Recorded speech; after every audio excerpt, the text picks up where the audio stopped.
I'd like to call to order this regular Pratt City Commission meeting for Monday, December 15th, 2025. I'd like to remind the audience that this meeting is being recorded and or taped. I'd like the clerk to note that all commissioners are present with Commissioner Schmidt on the phone. Correct there, Jeff? Correct. Okay, thank you. Before we begin each meeting, we start with an invocation followed by the Pledge of Allegiance. And tonight, Commissioner Hostetler will lead us in prayer. Please bow with me. Heavenly Father, we pause to acknowledge who you are and how you provide for us. Lord, tonight at this meeting, we pray that you would give us wisdom and insight as we consider the business of the city. Lord, I want to thank you for these employees that are going to be honored tonight in their service to our town, and for the others who serve day in and day out. We appreciate them and ask your blessing on them. So please guide us this evening, Lord. In Jesus' name I pray. Amen. Amen.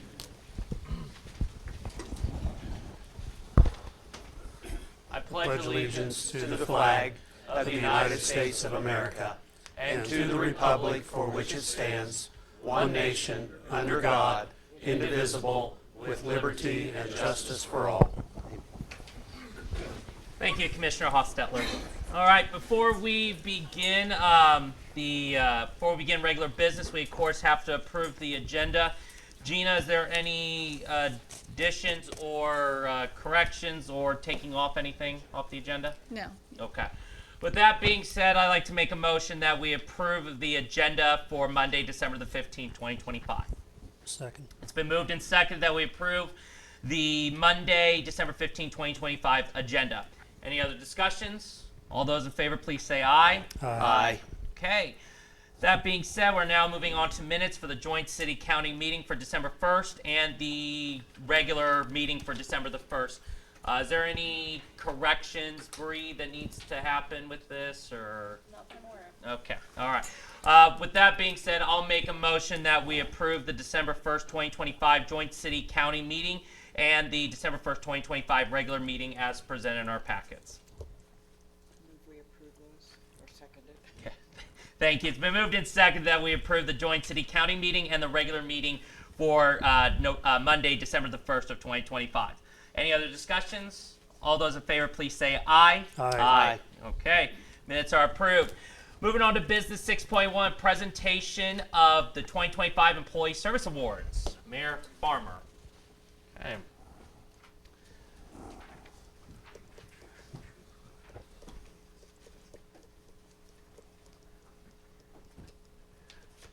Okay, with that being said, we'd like to recognize a few of our employees for their service to the city. For 5 years of service to the street department, we do recognize some of these employees are not here this evening, but we would like to recognize Brent Wittig for his 5 years of service in the street department. So give him a round of applause. Yeah. All right, another person we'd like to recognize is Ruben Ibarra for 5 years of service to the water department. So. All right, and then our first employee that is here tonight we'd like to recognize is Matt Calloway for 5 years of service to our fire department.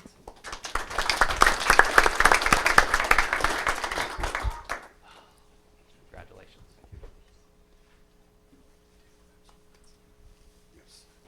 Yeah. Thank you. Oh, John is here. Okay, perfect. All right. Another person we'd like to recognize for their service at City Hall is Sandy Boone. She has 5 years of service to the city on that one. So congratulations to Sandy. All right. Our next person we'd like to recognize from the Water Department, Mr. Jonathan Morgan, for 10 years of service here to the city.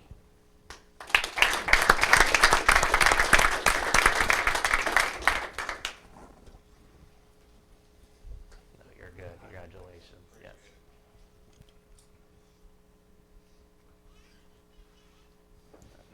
You're welcome.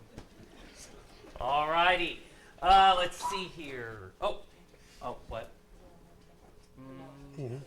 Two. No, there is now. We're on the 15th now. Police department. So our next person I'd like to recognize is from our police department, Mr. Kenneth Wright, who has 15 years of service to the city.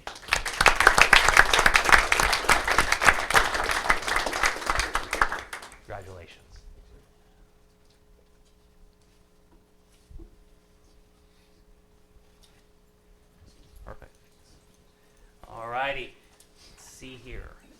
our next person we'd like to recognize is from our water department, Mr. John Kizel, for 15 years of service to the water department, wastewater department. I'm sorry.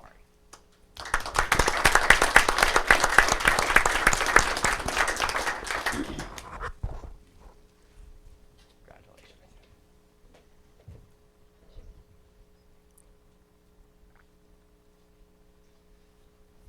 Yes. Alrighty. Let's see here. And he's here, right? Okay, yes. And our next person we'd like to recognize from the power plant is Mr. Rodney Goman for 20 years of service to the city.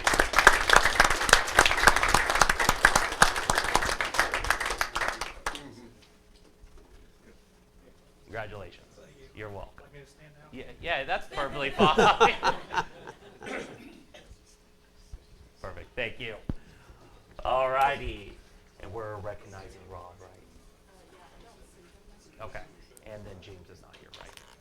Okay. So the other two people we'd just like to recognize for their service for 20 years of service in the municipal court, Mr. Rob Eisenhower. So congratulations, Judge Eisenhower, on that. And then we also like to congratulate Mr. James Sheldon in the police department for 25 years of service as well. And our final person we'd like to recognize in our fire department is Mr. Gregory Holmes with 25 years of service.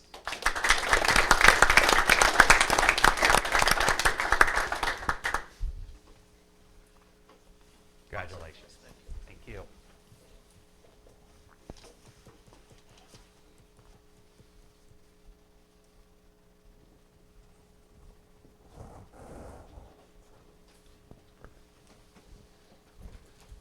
Thank you again for all your guys' service to our city.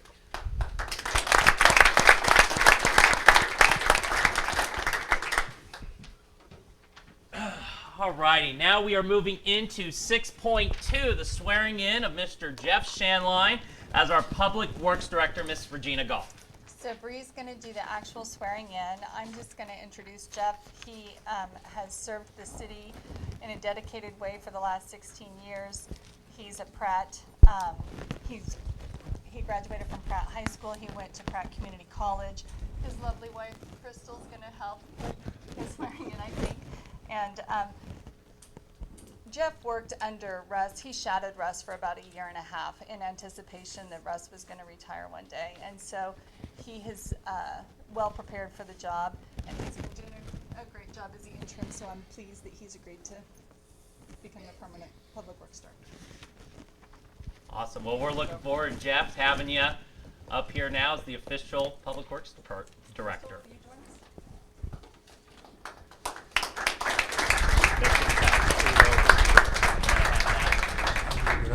We're good, I think.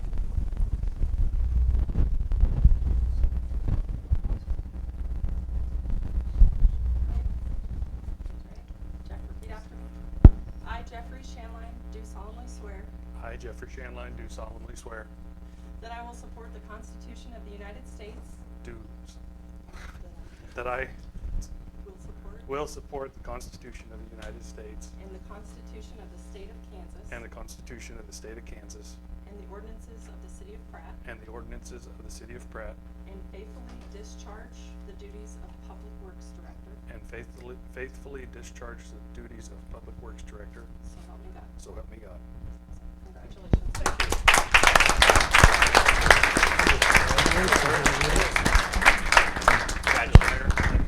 Congratulations, Tony. Glad to have you. All right. Well, again, congratulations, Jeff, on a well-deserved position here. We're looking forward to having you here many years to come as Public Works Director.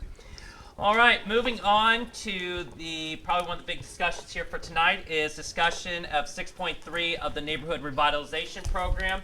Mr. Cody Smith, do you kind of want to lead us on this one, I guess? Or Gina or Cody, whoever? Yeah, I can. Do we want to start out by just kind of briefly explaining what the NRP is for folks that don't know, and then kind of go from there? Sure. I also think that a large number of our audience members are here to help provide some insight and input on that program, and so at some point we need to listen to them too. Sure. So I guess I'll just start with kind of explaining what the NRP is, Neighborhood Revitalization Program. In plain English, it's a local incentive program that returns or rebates a portion of the property tax increase that results from qualifying improvements or new construction. It is designed to encourage projects that might not otherwise happen, but it also will still eventually grow the long-run tax base. Essentially, the city with the county would adopt a plan and designate a revitalization area. An owner of the property would apply, and the project is then reviewed against the plan criteria. And then after completion, the appraiser determines the increased value attributable to those improvements.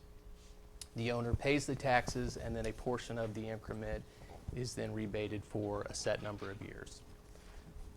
What the statute requires, there's designation of the neighborhood revitalization area requires findings. Governing body may designate an area if it finds that one or more statutory conditions exist and revitalization is necessary to protect public health, safety, or welfare. The plan must include a boundary description plus a map, and then must specify first what property is eligible, second the criteria or standards used to approve applications, and then the plan must specify the maximum years and the amount of eligibility for the rebate. One note is there can be buildings outside of that area that are declared dilapidated structures, and they can still fit under the program even though they're not within that area. It's been used by some areas as kind of a safety valve, so to speak, for scattered areas that don't fit neatly within the main area that they've mapped out. So the definition of neighborhood revitalization area under the statutory definition, it's really kind of broken down into three different prongs. First, there's the predominantly unsafe / unhealthy conditions. Second, there's the physical, legal, and economic barriers to sound growth, which I think that's prong 2 is kind of the more flexible prong out of the three. And then prong 3 is preservation and historic significance.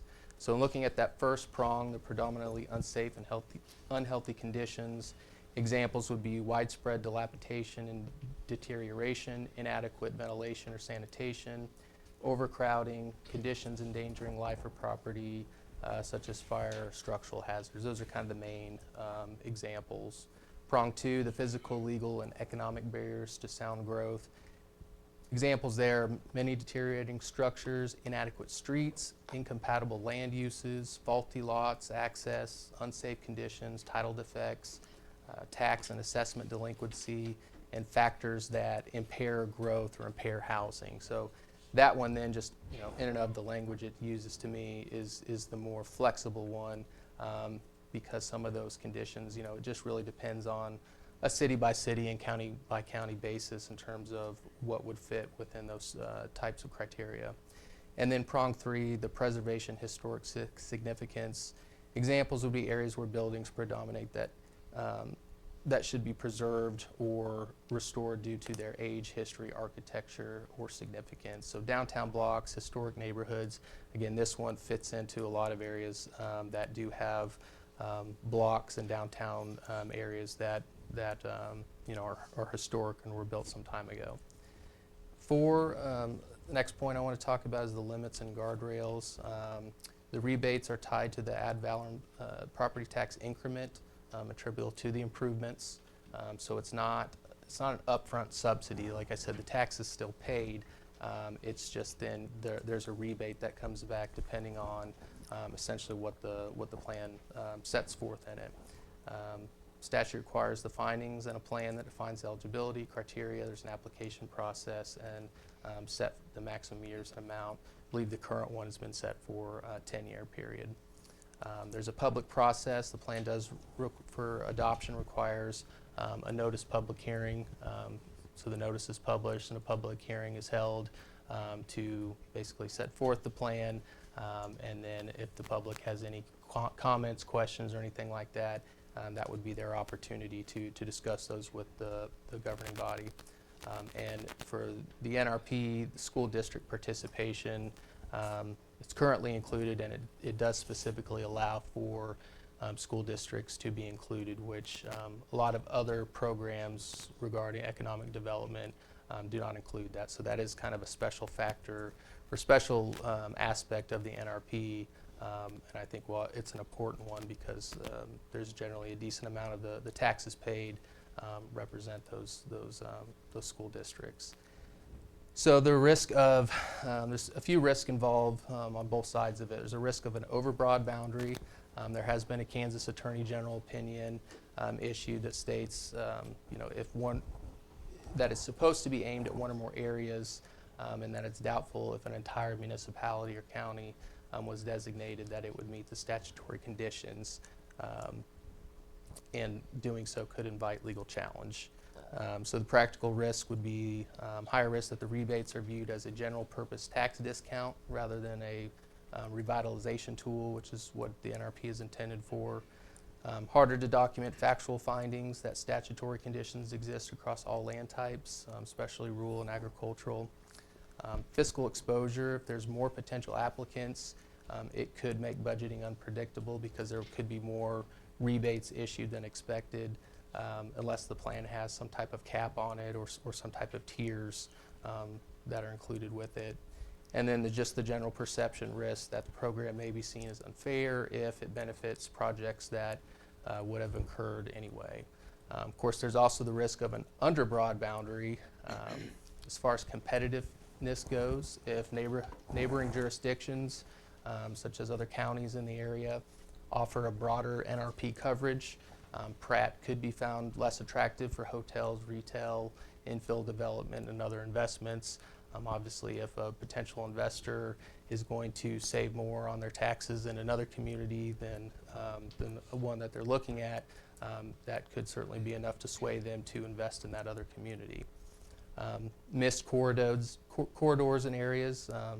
If a certain area that would normally experience growth is left out, it can include prime sites that normally would benefit from it.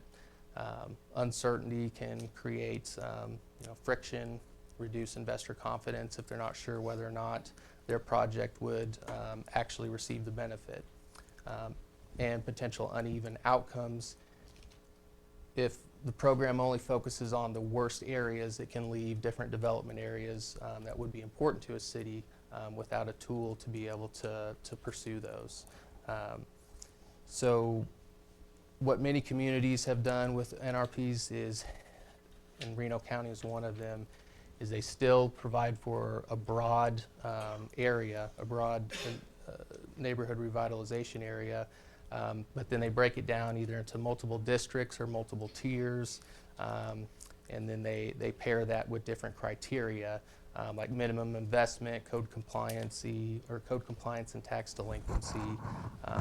Basically make it to where broad coverage, speaking in terms of the map, doesn't necessarily mean it's automatic approval for each property in that area.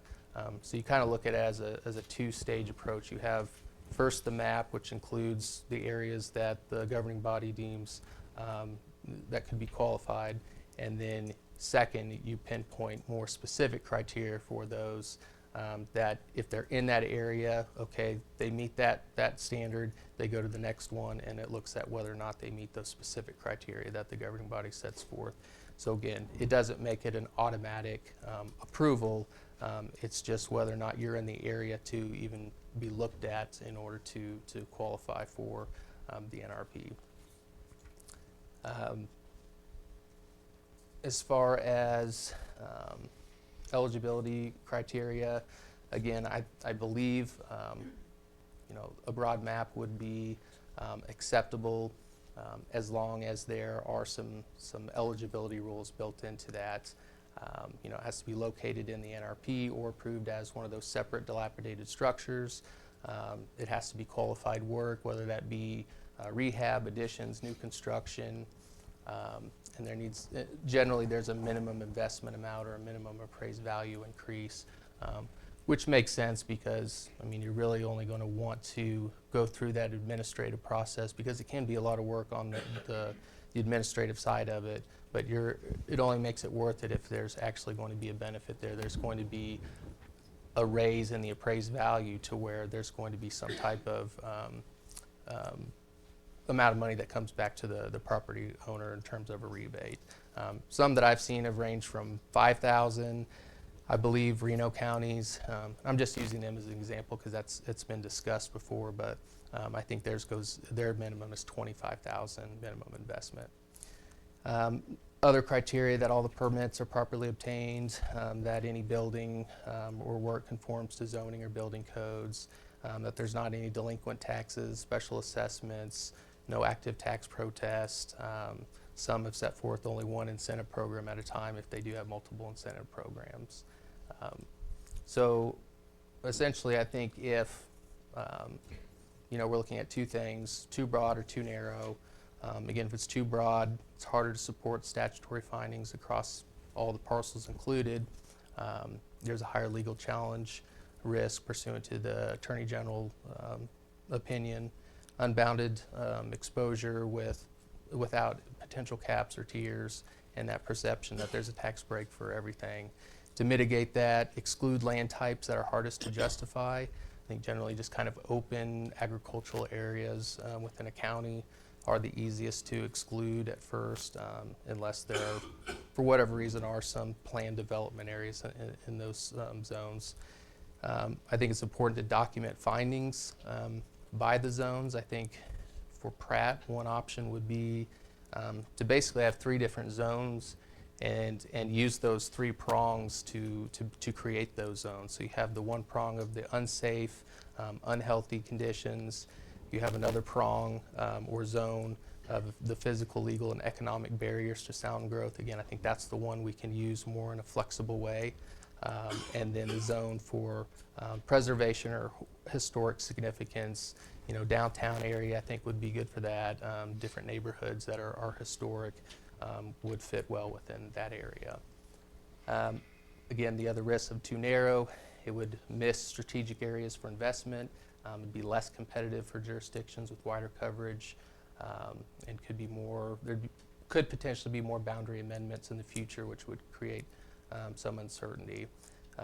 Mitigations for that: use a large multi-district boundary, and then if there are any structures that fit outside of those boundary lines, try to get them in as dilapidated structures so that they would still qualify. So from this point, I'd open up for discussion, but I think ultimately what needs to happen is staff needs to come together, draft a boundary proposal, make it as large as we can under the statutory guidelines. I think make it a multi-district one because some areas are going to fall within some of those criteria and some are not. So if we break those in to where they fit best, I think that helps eliminate the potential legal challenges with those. And then develop eligibility criteria, rebate tiers, any types of caps. And then once we have something put together, eventually I think we need to get together with the county again, since ultimately they'd be the administrator of it, and talk with them about why we think the plan is legally defensible and why we think it is a good plan to proceed with. Other options would be, having workshops or the like with business owners and potential, neighborhood representatives to discuss the plan and see if it's something that that they believe would benefit the city and would benefit their area. And then ultimately, once we have a plan that the county approves essentially or doesn't have any concerns with, and one we think that's definitely going to benefit the community, that's what, at that point, we would set that public hearing in order to and set the public notice in order, again, to give the public an opportunity to see what the final plan would look like and discuss with the commission any concerns or questions they might have. So with that said, I'll open it up to discussion and go from there. So I think one of the major takeaways is that at the Joint City County Commission meeting, there was discussion and a suggestion that perhaps this program is no longer relevant and maybe we need to go beyond it because is it addressing the things that that the statute contemplates being addressed. Since that meeting, one of the things that has come forth is that 382, Pratt Community College, Skyline, those, because they're educational institutions, they're attached to the statute of NRP. That's the only reason that they're allowed to give any tax breaks. In the city of Pratt, our property tax portion of the entire county pie chart is about 10%. So the majority of property taxes paid in Pratt County are the county, the college, the school districts. And so even if the city were to go forward on our own without pulling everybody together, that would be a very small tax break and a very small tax incentive. And so I think it's important that we do work with our other taxing entity partners. But as you can see by the response in our audience today, this is an important program to our county. The question I had was the approval process. If we decide on a plan that is similar to what we have or Hutch has, Reno County, what is the approval at the state level that it has to go through? So ultimately, the only portion of the process that's approved are any interlocal agreements entered into by the jurisdiction. So if a plan is adopted by the governing body, the public hearing is held, and then after the public hearing, if the governing body decides to move forward with the plan and adopts it, then at that point, since the county would be administering the program, the county would enter into an interlocal agreement with the city for that purpose, and that interlocal agreement would then be sent to the Attorney General's office for approval. And that's not specific to the NRP, that's just any interlocal agreement that's entered into by different governing bodies has to be approved by the Attorney General's office. So there's several examples of when interlocal agreements can be entered into, but so that is really the only thing that's directly approved. What's been discussed before was, I believe the plan that we're currently in, that interlocal agreement was sent to the Attorney General's office at that time. I believe it included the plan with it to show what the interlocal agreement was administering. And as the county counselor has set forth, at that time the Attorney General's office did approve the interlocal agreement because as far as the interlocal agreements go, it met the statutory requirements, but the Attorney General included a note in there that questioned the legality of it because it did just, it was a blanket coverage of the entire county. So Cody, I have a copy of that letter with me though, and I'm wondering if that's not just a form letter, you know, that the Attorney General sends to everybody. That paragraph that Tyson has been referring to, please be advised that it remains the opinion of this office that a neighborhood revitalization plan cannot cover an entire municipality as defined by KSA 10-1101. See Attorney General Opinion 9638. If the plan adopted by the county is inconsistent with this opinion, it may be subject to challenge. I just think that looks like boilerplate language. Yeah, So it my very question, well could be, my yeah. question is, after that's been 30 years almost. Yeah, it was a 97.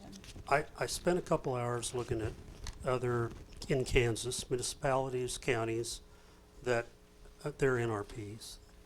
And 4 out of 5 of them will say the entire city or the entire county is included in this plan. They just openly say that. So my question is, has there been any of those plans challenged by any, that was Carla Stovall that wrote that, any AG since then?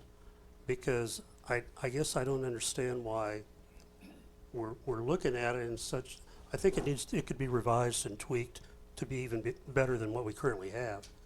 But that said, has any Attorney General challenged any city or county NRP? Well, I don't think it would necessarily be an Attorney General that would challenge it. I believe in order to have standing, it would be an individual or multiple taxpayers that would state that the program was not compliant with the statute, and therefore would ask that whatever monies were rebated that weren't compliant with the statutes be essentially clawed back from those owners and back to the city. And then it would go down to a basis of whatever that the budget year was for those particular years. Whatever was clawed back that went above that budget, the argument, I believe, would be that that amount should then be rebated to all of the taxpayers. So are you aware of any litigation? No, for that? no one is. But one of the things that I think the county councilor is concerned about is now we have this economic development reporting structure that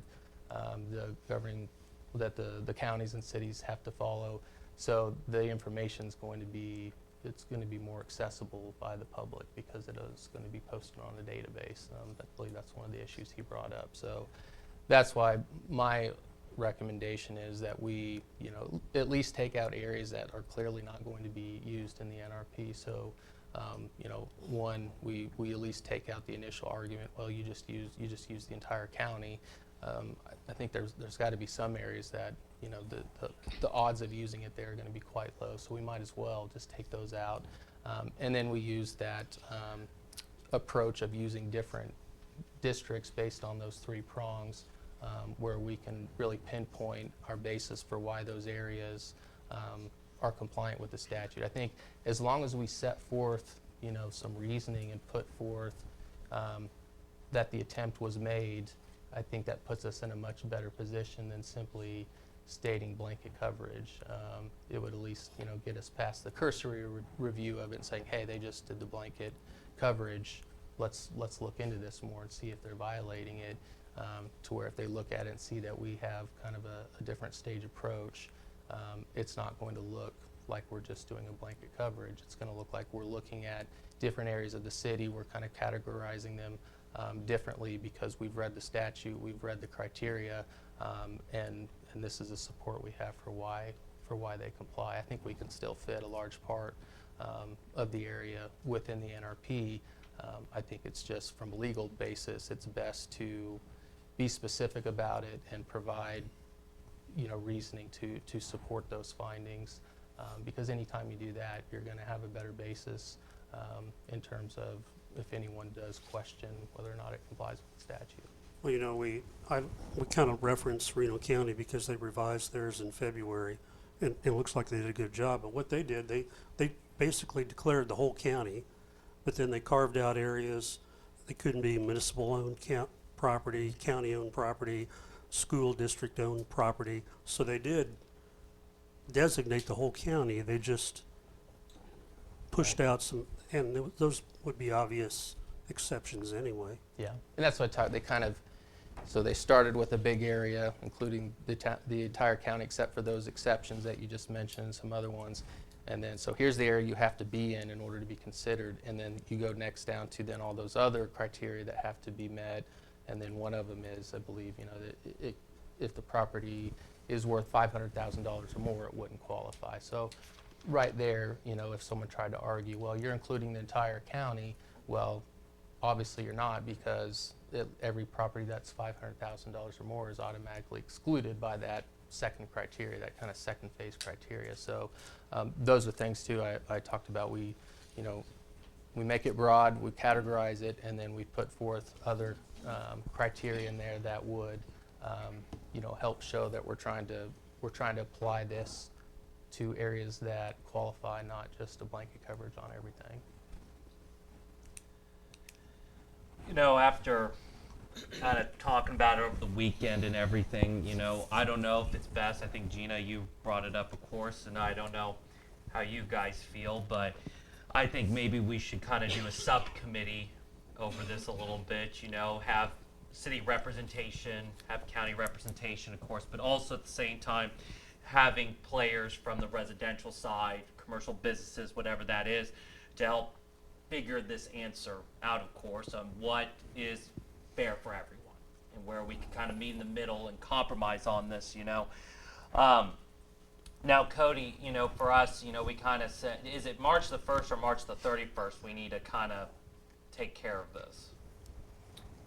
We had ends in March. I can't remember if it's the 1st or the end of March, but essentially, either way, we're going to have to go through the same process, whether we're able to do it before March or after.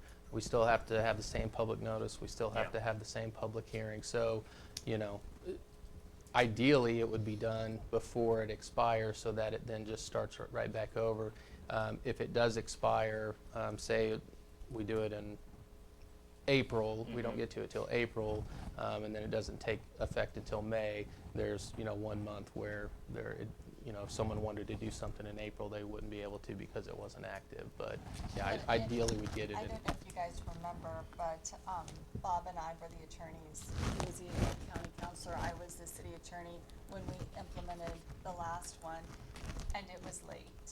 So, Okay. so there was a period of time where it had lapsed, and some people put some building projects on hold until it got Okay. Yeah. completed. I think if that situation arose, it would just be, you know, communicating with the public and letting them know we are renewing it, but there might be a period of time. So if you are planning on a project, just wait, you know, these few weeks or so until we can confirm, you know, that it's been reinstated. But or, you know, the new plan for whatever period of time that you wish it to go forward starts. I would sure rather not make that happen. Make people hold off on their projects waiting on us. So I think however we do it, we need to move on it. I concur. You know, I agree, and I think the county's in agreement that if we create a subcommittee, the county thinks, and I concur with them a little bit, that thinking if we do a subcommittee, they can get it faster done with the players, residential, commercial, whatever, and then they can hopefully get it done a little bit quicker than us meeting with the county, you know, whenever it matches our schedule. So, I'm a little concerned though, because I don't know that we're on the same page as the county. yeah, and you're right. And I don't know if we need to meet up again at the beginning of the new year to figure out where exactly we're at on this issue. So are we talking about revising our own city plan or the whole county plan? It has the most strength if you do it together. And this is the time because it's the 10-year Correct. renewal. I guess I'm curious, does anybody in the audience have input? You made the effort to be here. So you're saying on Oh, could you speak in the microphone, because it allows us for citizens who are watching at home to hear you. my question is, if you're gonna do a three-pronged area, so a person wants to buy a piece of property, what's he gotta do? Go to a realtor and say, hey, does this fit this criteria? If you get a piece of property all ready to go and then you find out it doesn't fit your criteria, then what? Then Well- go to another county? I think it'd be similar to, you know, knowing what the zoning was for the property. I mean, it would be pretty readily available information provided by the city. City could work with realtors to make sure they have that information too. It'd just be a map, and it would show the 3 different zones, and based on, you know, what color the particular property you're wanting to purchase is in, that So- would tell you which one it was in. So there's a certain piece of property, you won't be able to use it for what you want, so don't buy it, is what you're saying. Well, we're just saying, I mean, basically if it fits with any one of the prongs that's saying it's eligible for NRP, it's really more for if it's legally questioned, we're pinpointing this is why we're saying it fits within the NRP, as opposed to if we just say, oh, all this fits in there, then the question could be, well, tell us, you know, why does it fit? Because we see this and we see that. That doesn't fit within, you know, widespread dilapidation, and then we could say, well, you know, we actually believe that area fit because, you know, there's incompatible land uses and faulty lots and access. So if we pinpoint why we're using it, it just kind of cuts out the potential for someone to try to argue it doesn't fit it And based how on long a different process criteria. do you think that is, if you're trying to hurry and get something purchased or beat somebody else on a piece of property? How long do you think this will take to see if it fits and sit down and go through the rules? There's really no rules, I mean, in terms of the prong, it's just looking at the map and seeing if you're in one of those 3 colored areas. Okay, thank you. Sure. Mhm.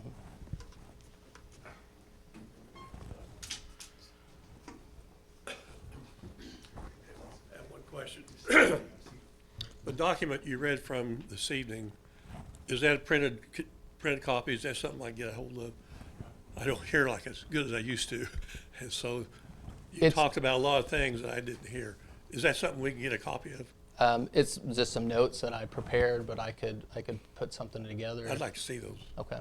Thank you. I can put it together in a format, yep.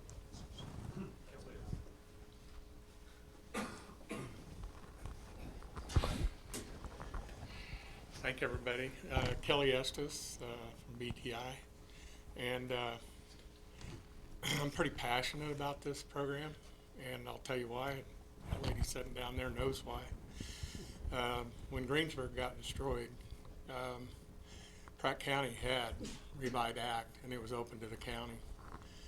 I didn't have to jump through a lot of hoops.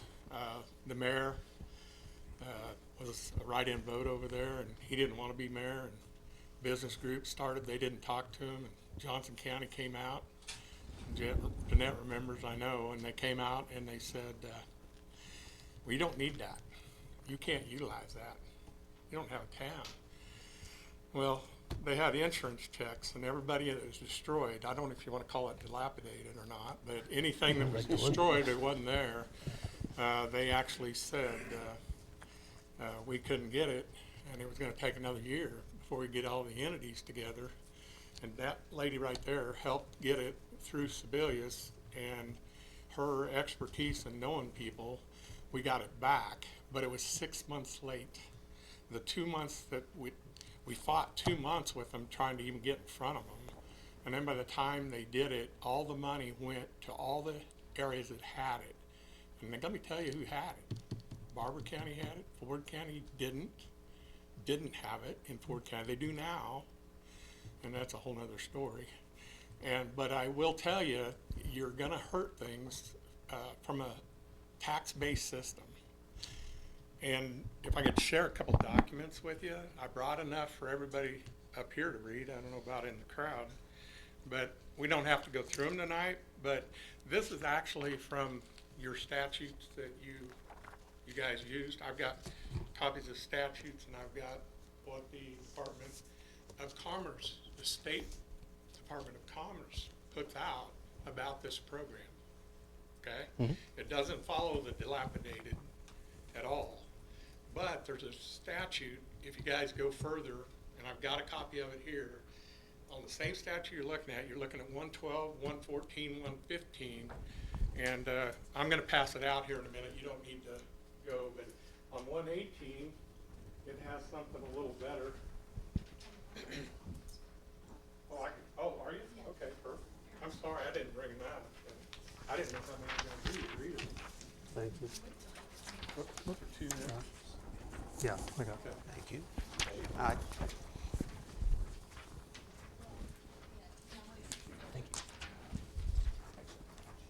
And this, so you know, I was at the county today and got to present to them as well. And it was a good meeting. It went pretty good, I think. They came to the same conclusion Kyle and Cody said, that they're going to form a committee and get back together. I think I would think a little bit about how you go about restricted areas. I've been 2 projects. I was in a restricted area, and it limited me from building my project. It took about 6 months for the entities to let me do it. And they had it sectioned off where I couldn't, and I was going to build my business there. It's going to be about the size of Pratt. And so what they did, they ended up, commissioners met with them and said, look, there's no place we can get our big machinery in and out. There's no place to build the size of project we want. We were going to be landlocked if we built it where we were. We could build about the size of Pratt, but it was still in a hole and we'd have been landlocked. And so the commission up there met with them a couple times, and they went out and got it done in about 3 months. It delayed us, but at least they got it done, and we were able to build twice the size of building in that county, and it's going to create 22 more jobs. When we bought Pratt, we created 20 more jobs and increased the tax base tremendously with 20-some more employees. Some built new homes, some rent homes, some renovated homes, some utilize this program. And I think everybody in this audience has done that, or even up there have done it. So I just think I've done this will be the 3rd time I've been involved in Revite, and Jeanette was an educator. But I will tell you that the program works in rural areas, and let's face it, in rural areas, we don't have a lot of incentives like they do in large cities. It's one of the few that we have that we can capitalize on. So please think about that, especially be careful who you put on those committees and how you follow dilapidated. That's a big word in that deal. So I think that's one of the things to watch out for. Now I've got bad eyes, so I printed the actual statute you guys passed out to everybody, and I copied 118, and let's see, that's this one, I believe. I don't want to give you the wrong one. But this one, actually, this is 115. This is the one you guys passed out. You guys have that? Did you give it to him, Cody? I Here- think that information maybe was at the joint got it. meeting. So here's the one that Cody and Tyson are going from, and it states that in there. There's no doubt that it's correct. Oh, that's the wrong one. Thank you. I was trying to see if I got it in my email. All right, you don't have to. Thank The you. only thing, again, I didn't bring enough copies. So this is the 115. There you go. And then now I'm gonna pass out the one that I think Cody is and Tyson are probably missing. And it's part of why I think the Department of Commerce, why would the State Department of Commerce put that out on 2025 on their website? I got it last night about 11 o'clock at night. Okay? If it's against the law and the AG is gonna come after us, you think that the Department of Commerce is gonna do that? They aren't. But it'd have to go out of so many counties in the state, it'd be unbelievable. They break counties. It's not gonna be, it's not reality. And that's why I don't like wasting time talking about something that isn't reality, but. Well, what I did is so I you're reading highlighted this here. Here you go. This is what you need. See This doesn't say it applies to all properties, though, is the thing. Read, read what it says, though, it doesn't say dilapidated anywhere, does it? Read it off. This provides property tax abatements for new construction or rehabilitation of residential, commercial, and industrial properties to boost tax bases. Tax basis. It doesn't say anything about certified areas or dilapidation.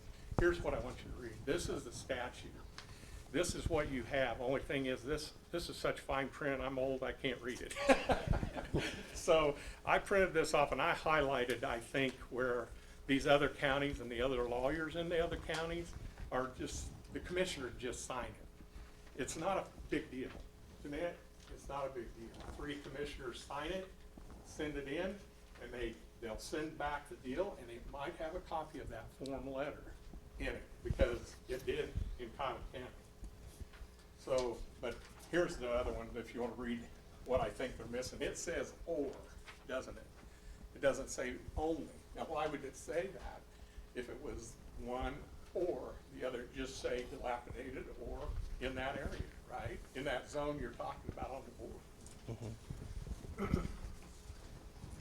But it's defined, it's saying improvements by taxpayer to property in a neighborhood revitalization area. That's a definition that it sets forth in 12-17-115. Or to a dilapidated structure, and that's what I was talking about. You can include dilapidated structures that aren't in the neighborhood revitalization area. Exactly. But it has to be a dilapidated structure. But yeah, if you look at the definition of neighborhood revitalization area, that's what I set forth, those 3 prongs. If it fits within those 3 prongs. And look, I'm not saying we need to take out most of the county. I'm just saying I'm just trying to do. Cody, what has happened, what you gotta be careful of, and I know what you're saying, but what I saw in where I told you I built, they had that zoned out. It delayed my project over 4 months. It already took 2 years. And that's what Kenny was trying to talk about, and I suppose that's why Darrell wants to read it, because he experienced it, he lived it. And it's frustrating when you're already behind the 8 balls trying to build those kind of projects, whether it's a house or a residential or just a remodel. You know, you just don't want to get that kind of delay. The other thing is, I think Pratt needs an economic development person, full-time. But I don't think they need to be full-time for this program. I think this program should be in the bag of things that they can do to bring people to this town. That's what I believe. Because that person, I can tell you right now, with what's coming down the pipe in the next 10 years from our government, we're gonna need somebody to write grants almost constantly. Because there's gonna be so many of them you're gonna miss. And there's so much it can do to this community.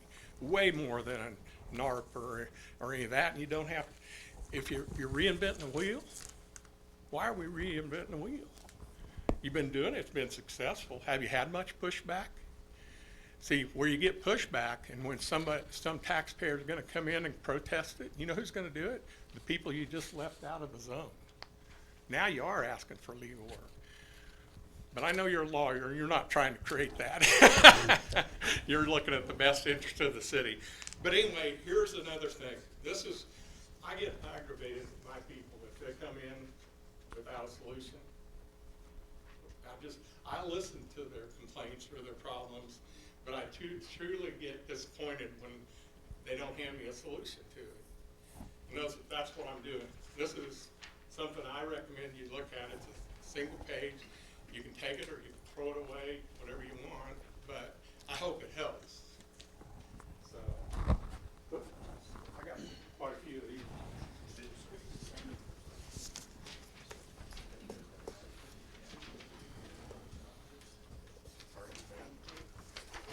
You've seen me do this a thousand times. Thank you. A year and 3 months. I worked with Jeanette Seaman. She's a sweetheart. Thanks.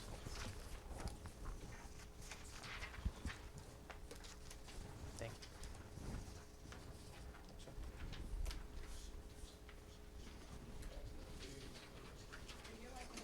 You want to pass them out? It's fine. I might keep one.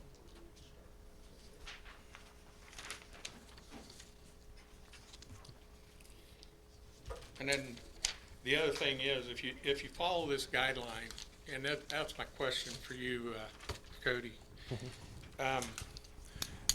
If those 3 county commissioners would just sign the application, fill it out like it has been in the past, and send it in, you're gonna get approved. It's not something new. I've called enough legislators. I know it's not new, but I think it's something that you could get off your plate pretty fast.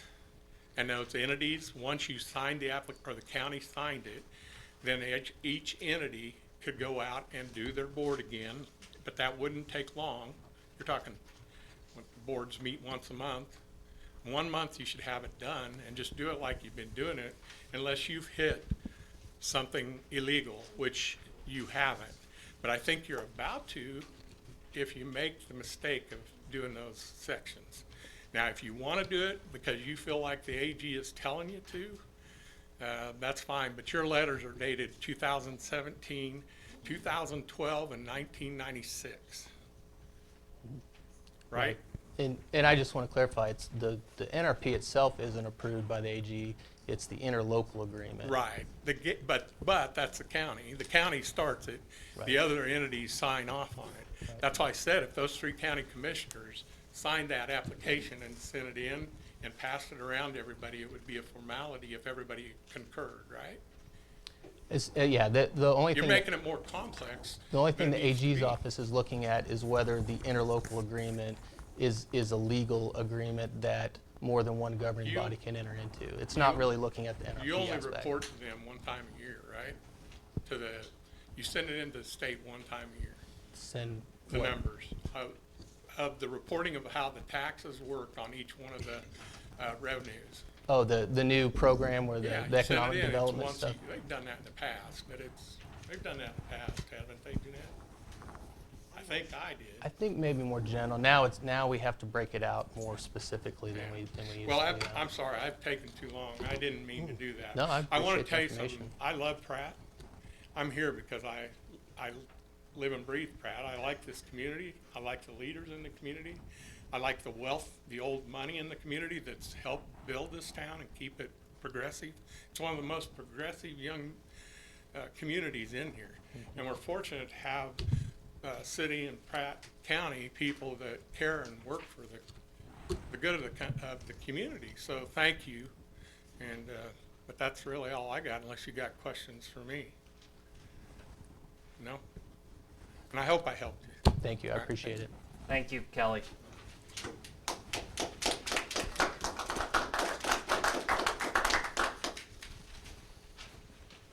Anyone? Oh, Well, that's a tough act to follow. I'm Bob Smisher, lived here about 50 years now. The only thing I will say is that perfect is the enemy of good. Don't get a perfect plan, get a good plan and get it done.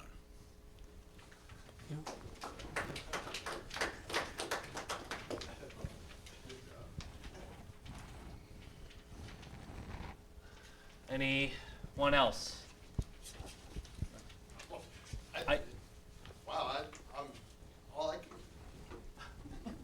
Zach Deeds, citizen of Pratt.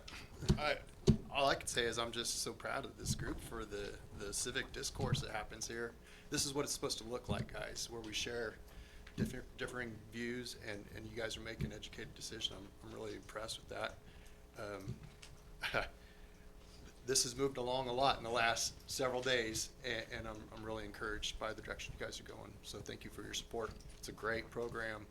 You know, if you're operating under the assumption that our tax base is stressed, which I think is probably a good assumption, and that costs are going to go up, you really only have 3 courses of action, right? From there, if you're establishing a budget, you either cut services, or you raise tax on that base, or you do the win-win situation, which is find a way to get this neighborhood revitalization program going. So I think it's a healthy mindset to figure out, but just like these guys are saying, how do we make it work?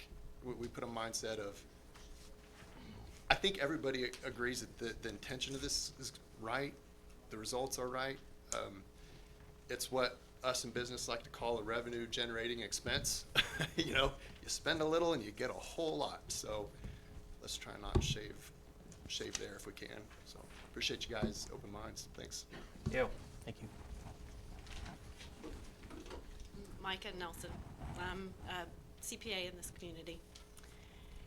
17 years ago, this is a piggyback a little bit off of Kelly Estes. I moved to this, I was a young person in this community with young children, and the Greensburg tornado had just happened, and there was not a huge supply of housing in this community because of what had happened. And I remember looking around and trying to find a house that had, you know, more than 1 bedroom or 2 bedrooms. And part of what helped answer that question was this program, because we bought a foreclosed home and renovated it and brought it up to livable standards to some degree. I guess what I would say is it sounds to me like there are a lot of options, a lot of levers, a lot of possibilities inside of this. And I know that once you eliminate something, it's very hard to bring it back. It's very hard to resurrect it. I would encourage you. My understanding is we're still kind of fighting the supply of housing issue in this community. And seeing how this program kind of helped me with that solution to the problem, I'm encouraging you, please don't eliminate it.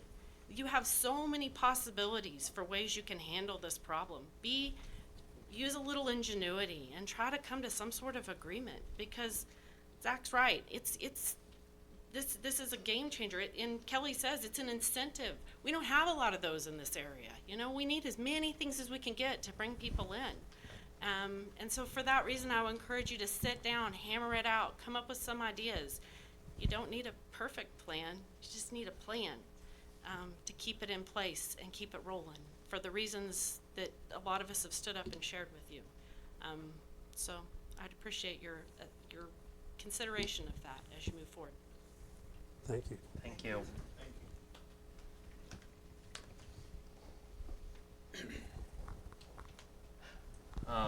Does any of you guys have any final thought, or is there anyone else in the audience that'd like to speak? Okay. Does any of our commissioners have any final thoughts on? Well, I think we move forward. The question in my mind is, keep it the same, or do we want to tweak anything to make it, more the appearance of what some of this is?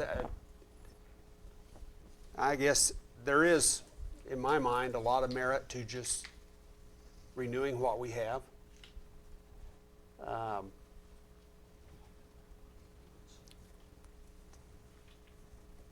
I think we would be fine doing that. But there is will the county object side of it. Right.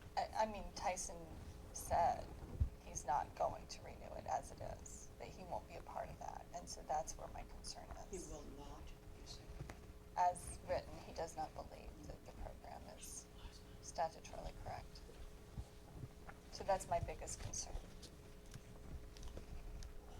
We need to do it together, and I don't know how to bridge that gap. I'll work towards it, but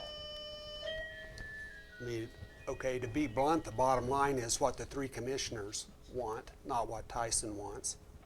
I think he has to sign off on it as to form, so. He doesn't sign off on it. I think he signs off on it just as to form, Kelly, not the appropriateness of it, but just the form of it is. He's hired, any lawyer can sign it. He's hired. He's hired, he's not appointed or elected. So any lawyer, Cody can sign it. It's a lawyer deal that signs it, the commissioners agree to it. If the three county, they're the driver, the three county commissioners, so.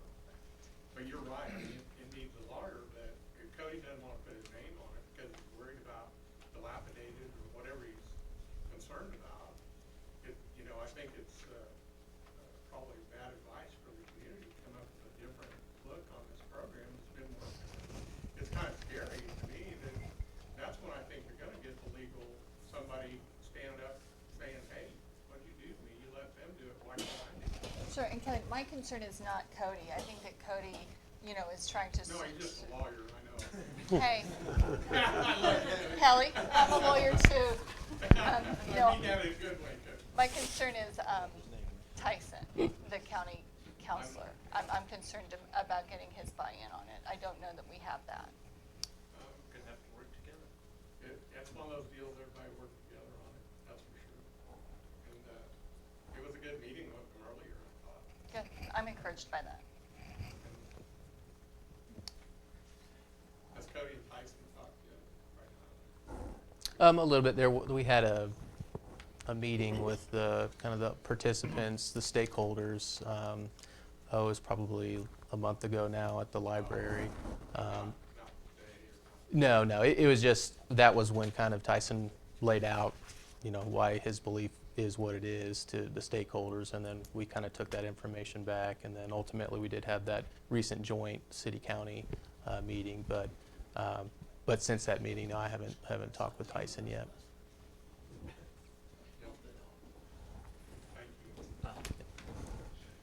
I didn't Well- know if you had any final thoughts. I'm so sorry. I mean, I could see talking with the county and seeing where we can get on this, but I would be in favor of our approach going into it of the least change as possible. Commissioner Myers? Well, I'm perfectly content with leaving it the way it is. That said, I think it is an opportunity to improve it if it can give us a better advantage a greater advantage over other surrounding areas. I think, I like a level playing field, but I think maybe if we put our minds to it, I think we're overcomplicating the whole thing. And if we just look for areas where we can improve it, if we're gonna change it, we gotta improve it. We don't need to take away, we need to add to. And maybe this is the time to do that. I really, after looking at all the other entities around us, the other municipalities and counties, I just don't see an issue with this designating areas. When the others aren't doing it, why do we have to do that? And I respect Tyson's intent to keep us all legal, but I don't know if it's necessary. So I like what Bob Smisher said, I think that we won't have a perfect plan, but we could have a really, really good plan that give us an advantage for bringing in industry and even residential structures. I don't have any issue with caps and all that kind of stuff, but I think maybe we're just overcomplicating it. It's a good program, and I kind of agree with what Doug has said. Commissioner Schmidt, I don't know, were you able to hear everything? Not a lot of it. I couldn't hear much of what Cody said. It cut in and out, and it sounded like we get the same thing every time, so I just apologize. I'm still in favor of having it. I think we need to make it our own and not try and make it somebody else's plan that doesn't understand how we've done things in the past. I have to concur. You know, my thoughts have changed a lot over the last few days on everything. And of course, Kelly, you made some good arguments, of course, and Zach, you as well, and everything. You know, at the end of the day, I have to agree with what Doug, you said. You know, I think it's, you know, we can maybe find ways to maybe tweak it to our advantage, but not to what's the word I want to say, kind of discriminate or kind of leave out anyone out from the playing field. I still agree, though, that we do need to speak to all the players, though. I do think we need to, I know the county can still do their own thing, but, you know, the biggest thing that we've done this year is build a stronger relationship with the county. And I still want to continue that strong relationship. And so, but I still believe, though, that should not just be a city county people sitting down. I still believe it should be players out in the field that truly benefit from this as well. No one should be left out. So that's my 2 cents, but I do agree with this commission. And again, I'd like to thank those that gave political discourse. It's always good. This is how democracy works. And I think we can find ways to make an advantage, but I agree. Why fix something when it doesn't even, it's not broken? I've had a lot of thought to think about this. Okay. Gina, any last minute thoughts? No, I appreciate everybody's input. I really appreciate the business owners who called me the last week to talk about their concerns so that we could readdress the issue. Yeah. And most of their thoughts were supportive of the program. You heard from them tonight, so Okay.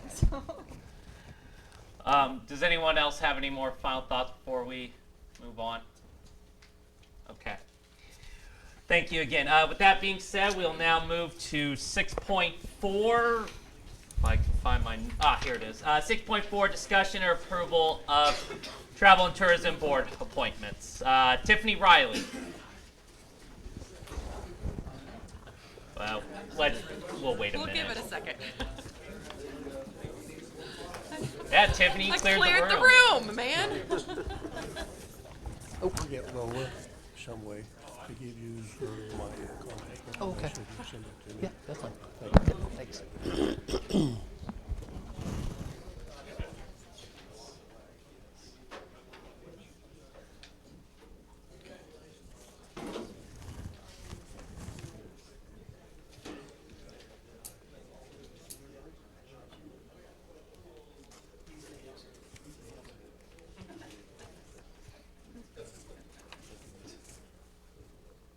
Okay, with that being said, now the room is cleared, I guess. Tiffany, your appointments. Hopefully that's not always my effect when I walk into a room, but, Travel and Tourism Committee, we have 4 people that are moving off of the board here at the end of the year, and so I have 5 applications for those spots. 4 of them are renewals. Okay. One of them is a new application. One of the renewals, the last one, does not plan to be here for 3 years. I didn't know. I only got 4 applications. Oh, you only got 4? Yes, not unless it got caught with something else, but I don't see it. I've got 5, so Yeah, I got 5. You got 5? I added 1. Actually, I got 6. You left me out. Well, if Doug has 6, maybe he got. Maybe 20 Doug got an Doug extra. has yours. No, Oh, it's okay. thanks, Well, who Doug. am I missing? It's okay, I don't need it. Just a I minute. have, Here, I I bet this is, did you get this one? yeah, she gave me this one. you should have Justine Frost. Yes. Josie Fox. Yes. Megan Bell Ford. Yes. Brittany Novotny. Yes. And Shelley Shaw. Yes, ma'am. So, Megan Bell is a new applicant. She is the manager for the Holiday Inn Express. Okay. On the committee, we have a mix of hotel managers, we have museum, we have people that are involved in local activities and organizations. It's a good mix.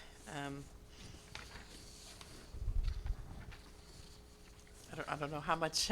So is there a you said one is not planning on filling? Correct.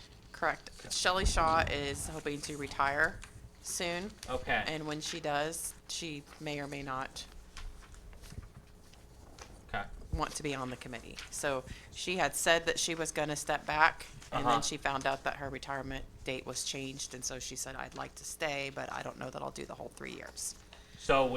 So my recommendation would be to let Megan, who is a different hotel, just also to mix it up a little bit. Okay. And let her serve. Shelley's done a great job, but she's been on the committee for several years, and so I think if we've got another hotel manager who wants to have a turn, that makes sense to me. And I appreciate, how long has Shelley been on the travel and tourism? For 6 to 8 years, Yeah. it looks like. I appreciate her service and everything, Absolutely. but, sometimes it's good to have fresh ideas, fresh blood, and all those things. So I think with Megan Ford Bell, and you said she's in charge of the Holiday Holiday Inn, I Inn. think it'll still be good having someone from the hotels on there.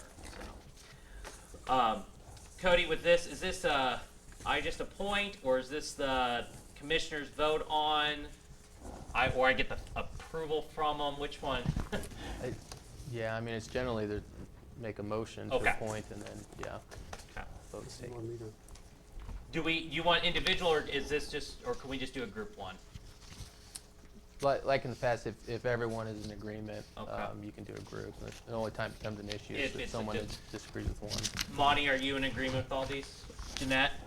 And then Gary, are you in agreement with these 4 appointees?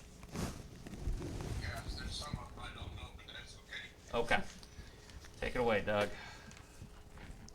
So you, just before I do it, you wanted Yeah. Megan to replace Shelley? Correct. Okay. I'll make a motion that we approve the following for the Travel and Tourism Committee: Megan Bell Ford, Brittany Novotny, Justine Frost, and Josie Fox. Is that correct? Second. It's been moved and seconded that we approve of Brittany Novotny, Megan Bell Ford, Josie Fox, and Justine Frost to the Travel and Tourism Committee. Are there any other discussions? All those in favor, please say aye. Aye. Aye. Okay. And while I'm up here, one last thing that I forgot to mention was we had a small event over the weekend. We had a lighted Christmas cruise, and we did have 9 vehicles participate, 4 fire trucks, 3 fire trucks, 2 businesses, lots of cars on Main Street. It was too cold outside, so they were sitting in their cars, but there was a good chunk. We were able to raise $50 for the Pratt Food Bank, but every little event helps, so I just wanted to share that with you guys. Okay. Thank you. Yep. Alrighty, moving on now to discussion or approval of the municipal building door replacement. Mr. Crouch. Thank you, Mayor. So I do have 2 separate funding request forms. Did y'all get the second one for the doors? Revised, yes. Okay. Oh, yes, that's in the second email, right? Okay. Correct. 6.5 on your desk. Okay, so this is the revised one on our desk too. Okay. Correct. So I had the 2 separate ones. That one quote came in a little later, and it's 2 separate. One of them's glass doors, and then one of them's wood doors. So the one company doesn't do the wood doors, so that's why that you see the Kessler Construction one on there. So the first one is for Pratt Glass. They're gonna replace, they were the lowest bid for the insulated glass compared to Quality Glass out of Great Bend. So that's replacing the 3 sets of 2 in the front, the 2 sets of 2 on the sides, and then the 2 sets of 1 on the sides. So that's where you get the total of 12 doors. It also is replacing the automatic door opener that's in the front set of doors. The one that's currently in there now is a really old style that used to have mats that you stepped on to signal that it could open, but there's no sensors on those, so someone could be standing outside and they could hit the button inside. It can swing open, and they swing open really fast, and they can knock somebody down. So they're going to install the new safety mechanism and the new door opener, and that's included in that price. So that's 12 total doors. All the flashing around the inside, everything's included in that. And then the second one is for the 2 sets of wood doors on the back. So be on the west side, the 2 really big doors that are up to where you could walk onto the stage. Replace those 2 big doors, and then if you are looking at those, if you turn into the north, the little addition right there, there's 2 wood doors right there, and then glass above those 2 doors that's busted out. Somebody threw a rock or something through it and busted it out. So that's the second quote or funding request that you see from Kessler Construction. So the total is $52,055.25 from Pratt Glass, and you see that quote in your packet. And then the second one total is $14,200, and then you see the quote from Kessler Construction in your packet. That is coming out of, like we talked about a couple of meetings ago, the account 10-445403, which is $103,000 that we set aside for this year for municipal building upgrades. We haven't spent any money out of that account, so that's where this will come from. So after both of those, if approved, there would still be $36,744.75 in that account for municipal building upgrades that was set aside for this year. As far as the estimated date, the doors would be as soon as they could get to them with Pratt Glass, and then they didn't give me an exact date. And then Kessler said 30 to 60 days on his to do the wood doors and the glass on top of that 1 wood door, or 2 wood doors there. So I'm open for any questions if you have any questions for me. Or Okay, so there's 2 bids for the metal and glass and All 1 the bid glass. for the wood?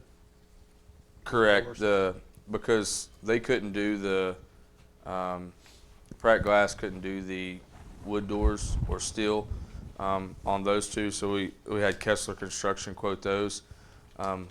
We had them all at one thing as one project, but then the contractors are like, well, I can bid this one, and then they just made it to where Kessler basically said, just have Pratt Glass do that. I'm not going to compete, because I would turn around and probably have Pratt Glass do the work, and then Pratt Glass doesn't do the wood doors, so Kessler, so we split it into the projects, so that's where you see the separate ones. But since the glass one was so big, we got multiple quotes for that one. Okay, so we got to approve 2 different contracts then? Yes, sir. Okay. Because they Quality don't cross. They don't. Quality and Pratt Glass. Yeah. Negative. Kessler. Pratt Glass is who I'm recommending for the glass project, because they were the lowest bid for the insulated glass. Whenever we did same specs, they were 52,055.25, and then Quality Glass was 53,627, and then the Kessler Construction bid for those wood doors was $14,200. So you just have 1 bid on the wood doors, Correct, for Kessler. so nobody else wanted to do it? The only other one would have been J.A. Knight's, but with the windows and the doors, Kessler would on the back. So we went Kessler on the back side on those 2 wood doors. So I mean, I can go get another quote for the wood doors if you'd like me to. I mean, it's completely up to you if you'd like me to do that.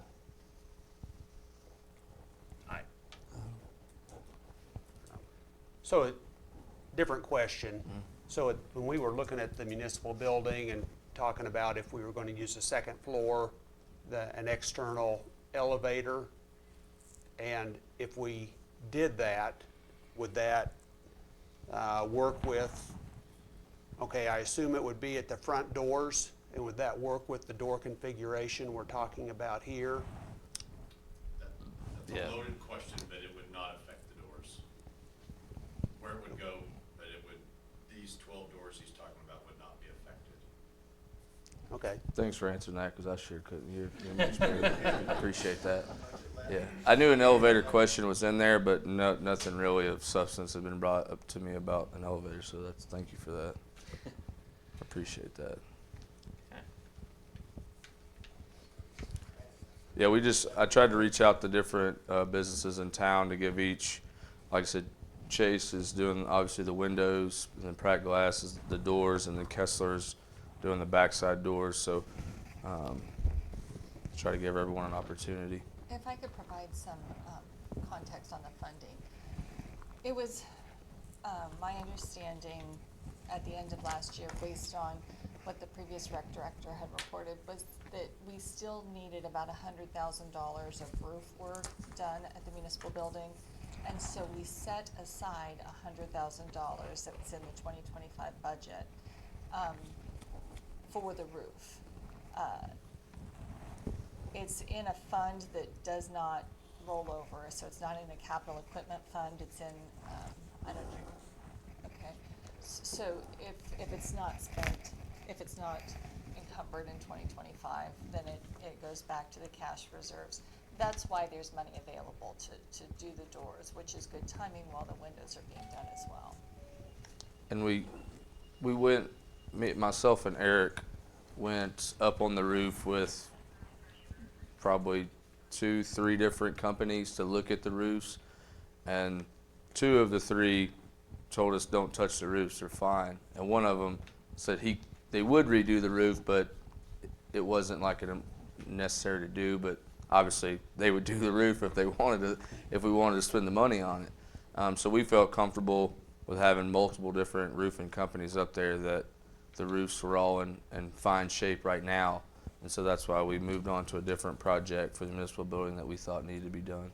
Eric, could you please provide some context as far as those front doors in the municipal building when there's snow?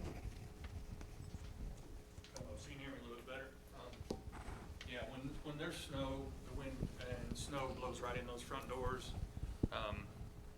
They're not insulated glass whatsoever, so that whole lobby gets very cold, and I think it just help out. I've actually had to shovel snow out of the front doors before because there's a crack in the doors and it blows right through there on the strong north wind. So. And we do climate control that area, so you can just imagine how much energy is being expended. As need to be. Yeah. And the wood doors on the west, you can see through those. So like you can clearly see through those. They are well past needing to be replaced. I had never noticed them, so I was. Well, next time you just- drive, if you it'd be drive just by, trusting you, which that's a pretty Yeah. good description if you can see through them. there's spots in them to where you can see through. They need to be, they're pretty So old. we need two separate motions. 2 separate motions, yes. I'll make a motion that we approve the Pratt Glass for the front door installation of the municipal building in the amount of $52,055.25. Second. It's been moved and seconded that we approve the purchase of the municipal building exterior door replacement from Pratt Glass for the total of $52,055.25. Any other discussions? All those in favor? Oh, hold on. Are any of those doors that we're taking out salvageable to any other business, or is there any resale in those? According to Chase, he's saying no back there, Gary. Did he hear you can look through them? The wood ones, the wood ones there's holes where you can see through those. Yeah, they're not salvageable, Gary, according to Justin and Chase back there. So, All right. Say that again, sir. So they just go to the landfill, or what do we do with those? Pratt Glass will handle the disposal of the glass, and then Kessler will handle the disposal of those wood doors. Chief, For the, Some back to somebody on the farm, or, in an outbuilding somewhere, I don't know, I just thought, oh, he's considered that, there might be some value in it. for the aluminum doors that are on there, the fire department could use those for training. That'd be a good asset for us to have for training. We could set up props with those for entry, so we don't cause too much damage for getting into some businesses that we don't have the keys for. okay. The single aluminums with the hasp in the door. Perfect. So, Good. okay. He said the fire department would happily take the aluminum doors for fire training. Okay. Well, we at least get some use out of them, instead of just throwing them on a pile.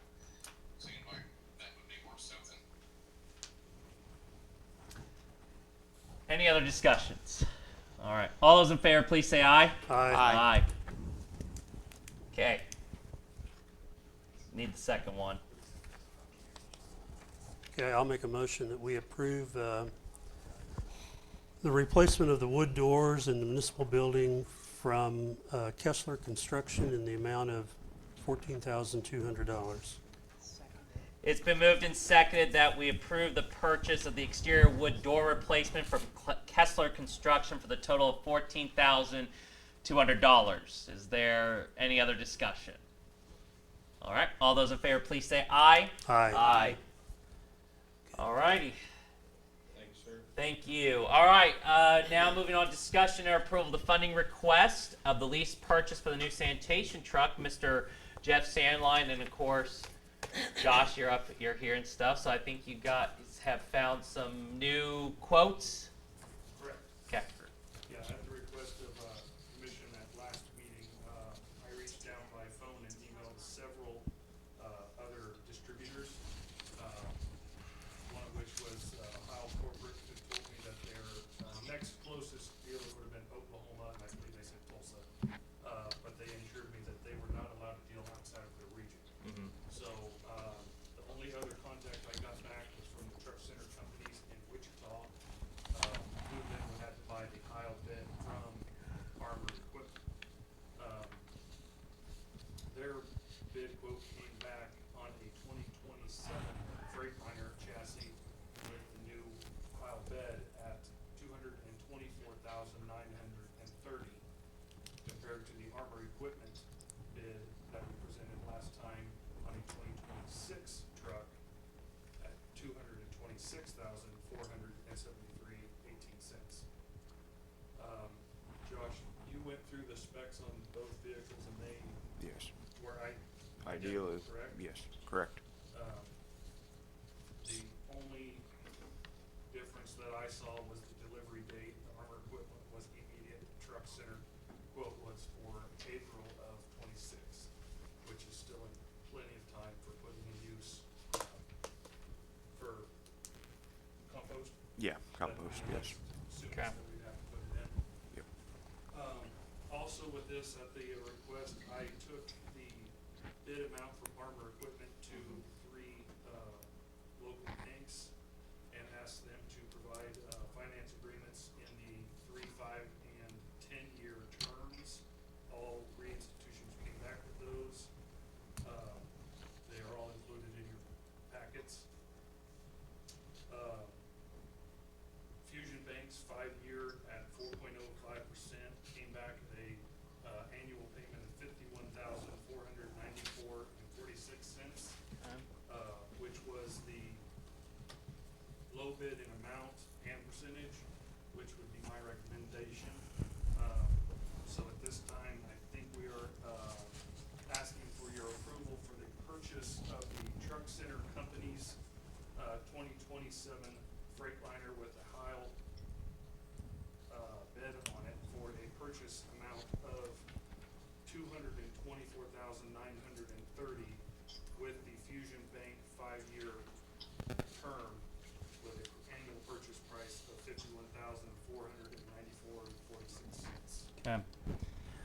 Cody, to make it, does this need to be separate approvals, or can we do one clean one with the purchase to Heil and then with the payments of Fusion at 5-year plan at 51, 494, 46?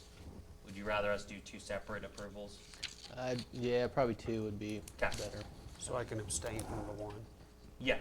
financing. Yes, financing, you can abstain from that. I don't think there'll be any objection, because we're gonna go with Fusion, so yeah, right?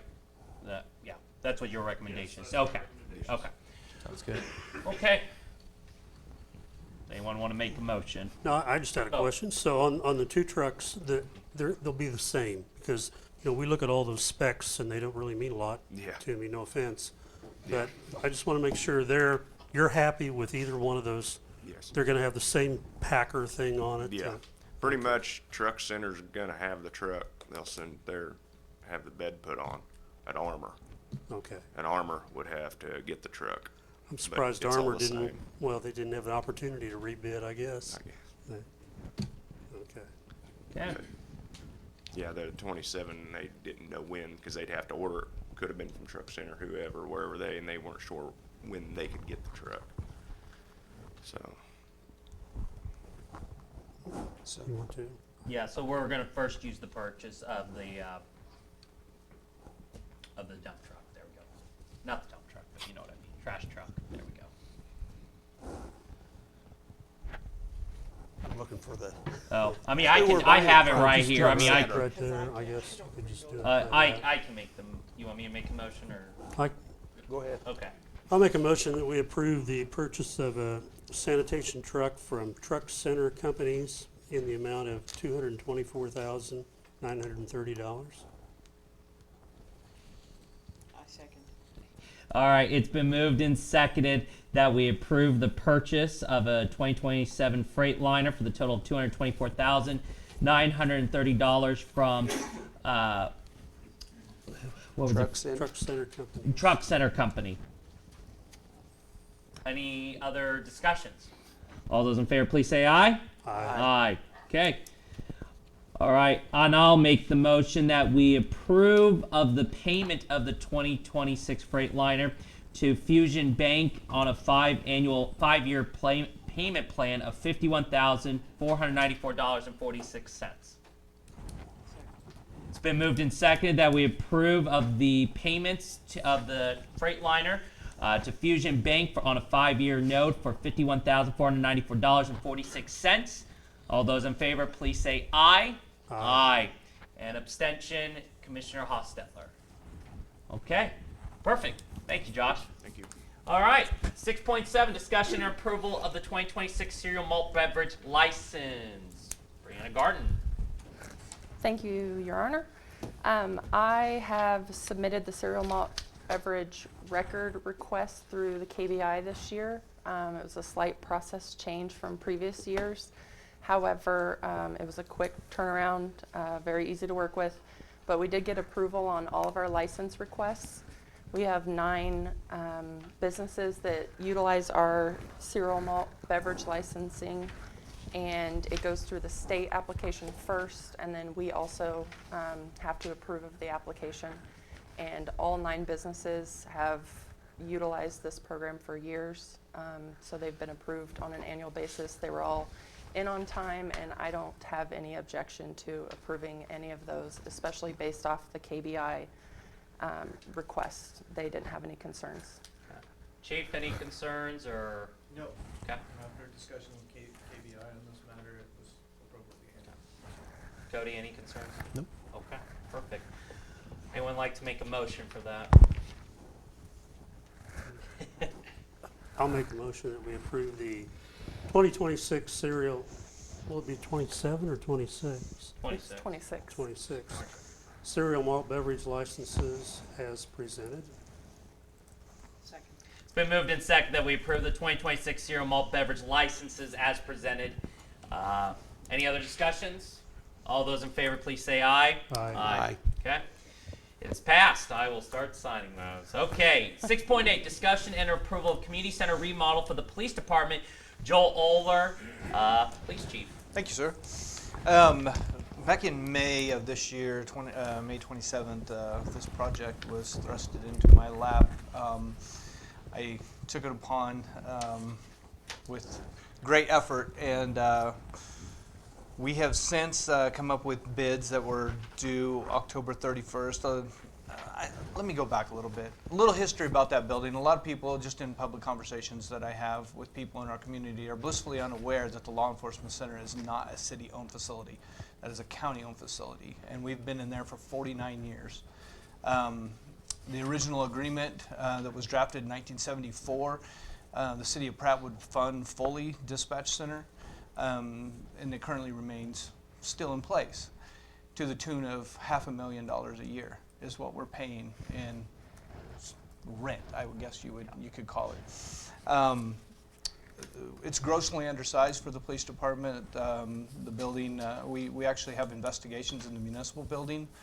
That facility houses not only our dispatch center, our municipal court, our animal control, our IT guy, as well as the entire police department. There's 24 employees that work out of that building. We're the single largest entity within the city as far as number of employees, and we do not have a facility.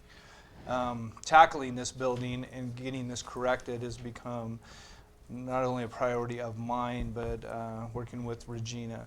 I think we have tackled this project and come up with a solution, I think, by utilizing 619 North Main, commonly known as the community center, to remodel the eastern half of that, some of the commons areas in the front of the building to facilitate the police department and its current staffing, as well as any future expansion. That building will facilitate that.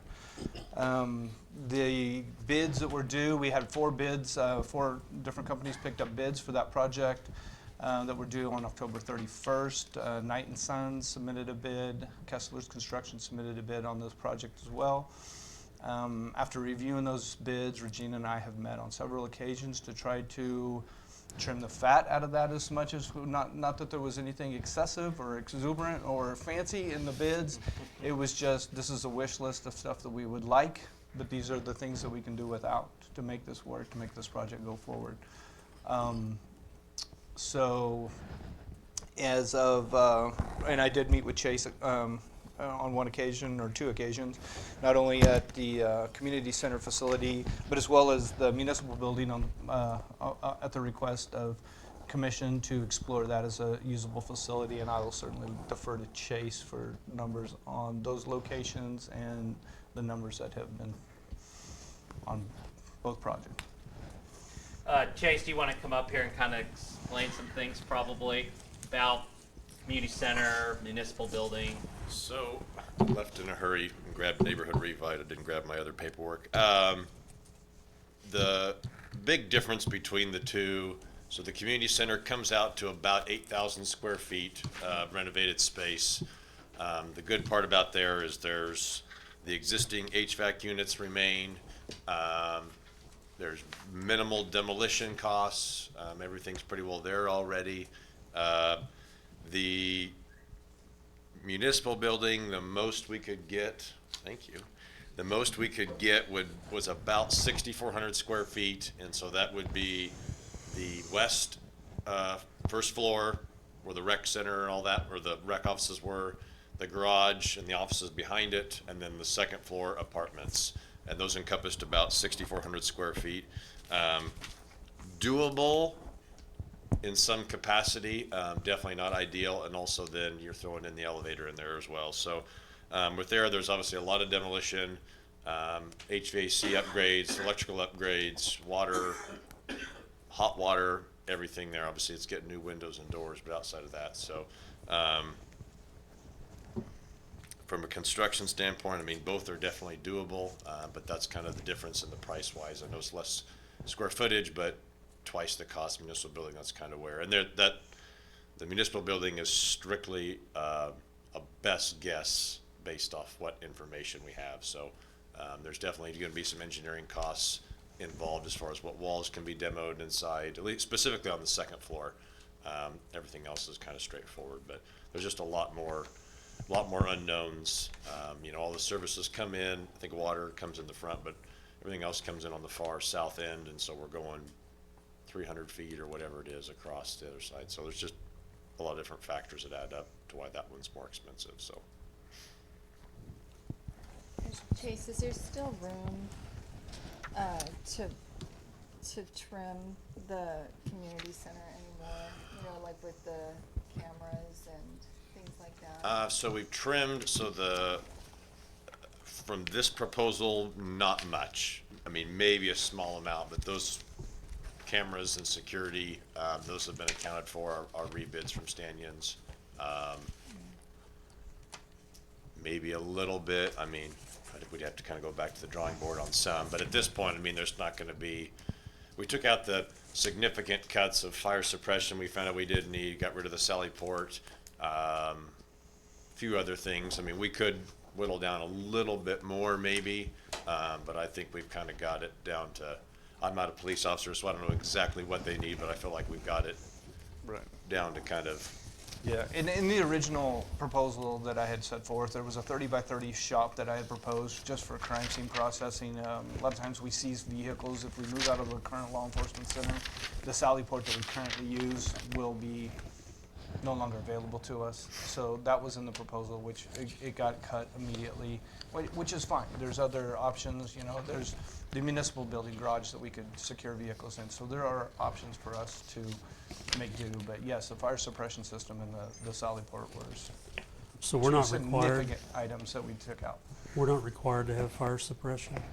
The way I understood it, and I think that was a conversation that I had with Chief Hoffman, that if the occupancy of the building doesn't exceed 300 people, I think it was, that it no longer would meet the requirement as a public building to have a fire suppression system installed. Okay. Will by no means exceed that Yeah. as an office space. And the senior citizens who are there now, what's the max they've had people in that?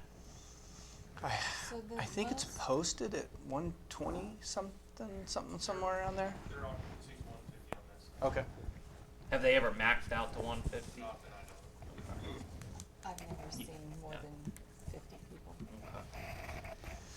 So I guess the big question is, Gina or Tara, how would we? So I looked at this, and I'll have Tara help explain it.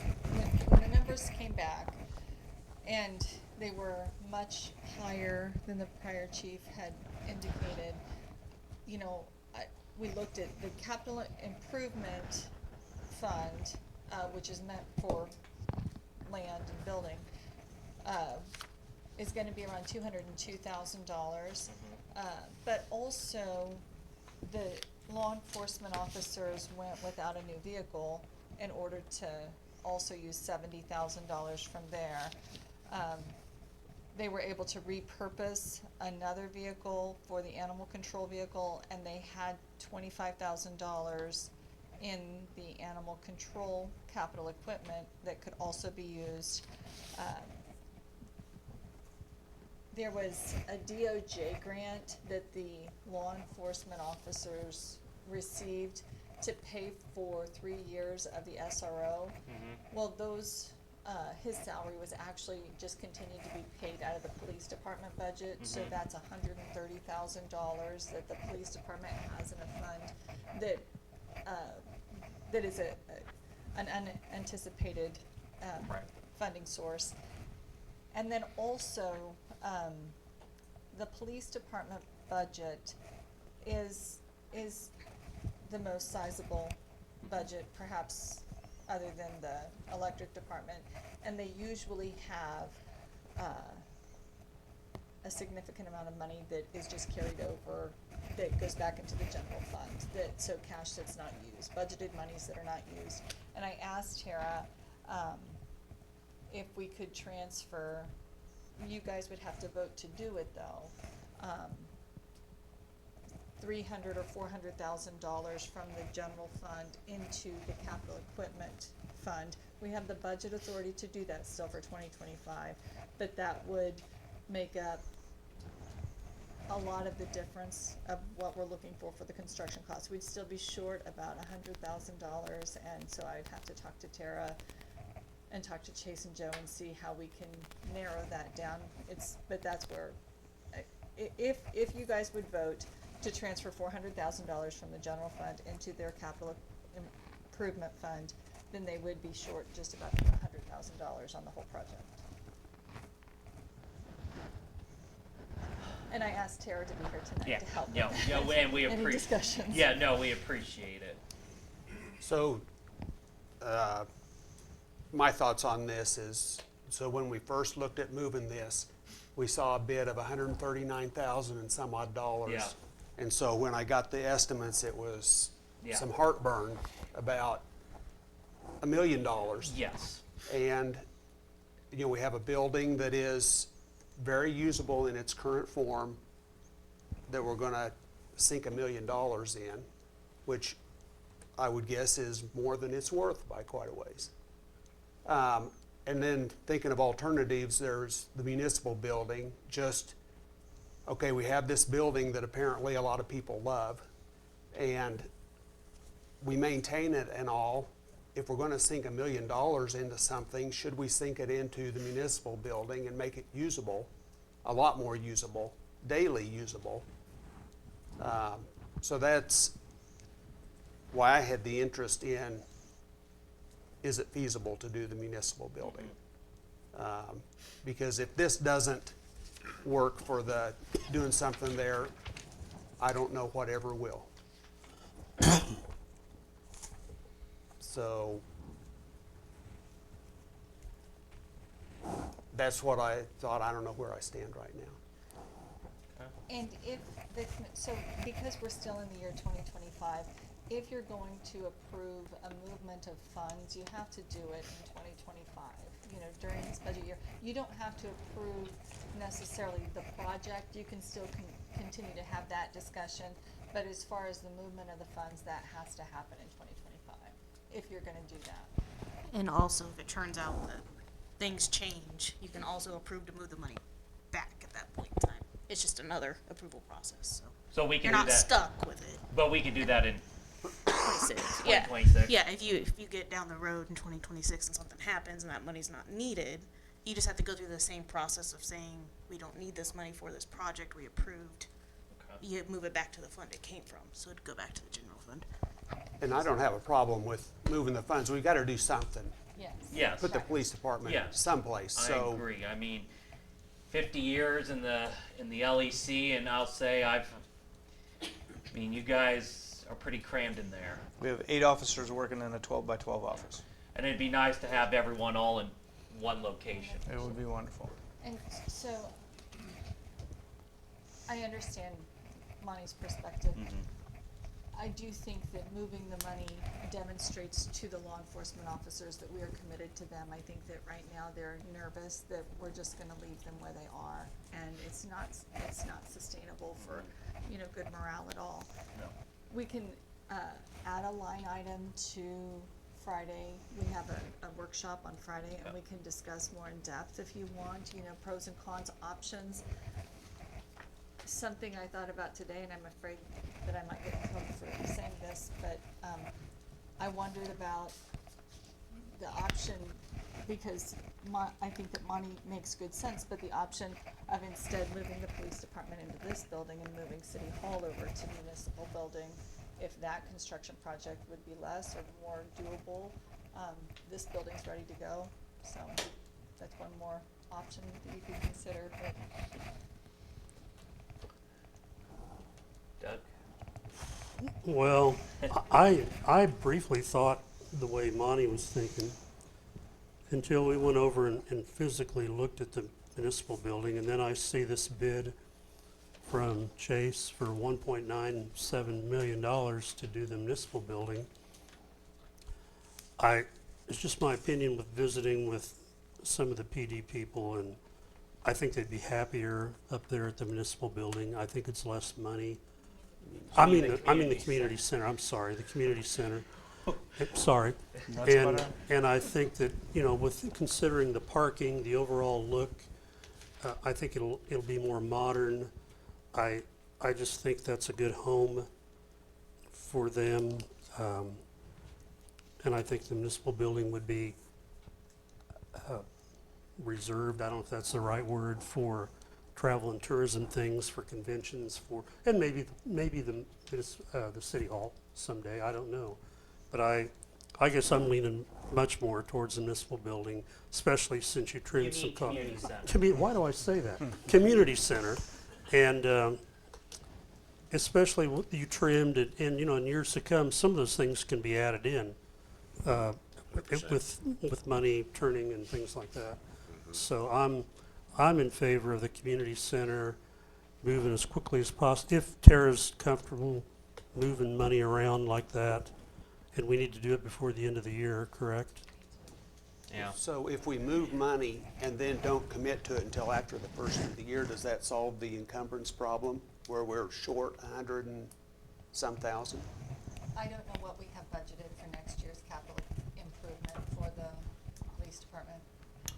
I'd have to look into that, but, yeah, one is a different issue than the other, so. Right, so you have to move the money this year. It doesn't affect the, and then it's secured in a capital improvement project so that they will have that money in their capital improvement fund ready to go. But I think that what Monty's saying is then, since even with the calculations that I gave, we're still $100,000 short, if we move into the 2026 budget year, is it easier to find that $100,000?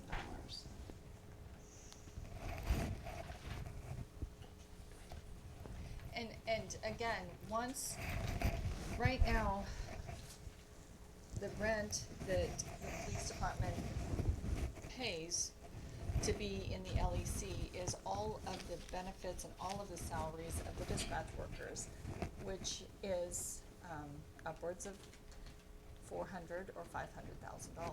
That's a lot of money. Yeah. And so once the county begins to share in that, and they did budget in their 2026 budget to pay for half the salaries of dispatch. And so the sooner that we can get the police department moved, the sooner the county will be contributing towards the salaries of the 911 employees. And did we look at all grant options and things like that? I have not explored anything. I'm just in the short time that I've been in this position. I just grabbed it, got it drawn up, and got it out for bids. I have not explored any grant options for this project. But like Regina said, our dispatchers, our city dispatchers, not only dispatch for city fire and city police department, they dispatch for the entire county, 7 rural districts, for EMS, and for the Pratt County Sheriff's Department. And for 50 years, that has not been funded by the county. If we make this agreement and we do get out of that facility, then that $250,000 seems like it cover any costs that we would have in 3 years. We're getting that back. I mean, that's $250,000 that we're not spending for dispatch salaries. So even if it's a $750,000 that, to cover the cost, it's done. It's in 3 years, it seems like a no-brainer. We're not increasing taxes. We can actually sunset that $250,000 in the moment we get it moved. We can reduce our budget by $250,000. Is my thought. So why are we limited on the amount we can transfer from the general fund to capital improvement? What I'm saying is that we need, I don't. I mean, can we request a transfer of the whole amount we need this year? Doesn't And have to be still have money budgeted. enough?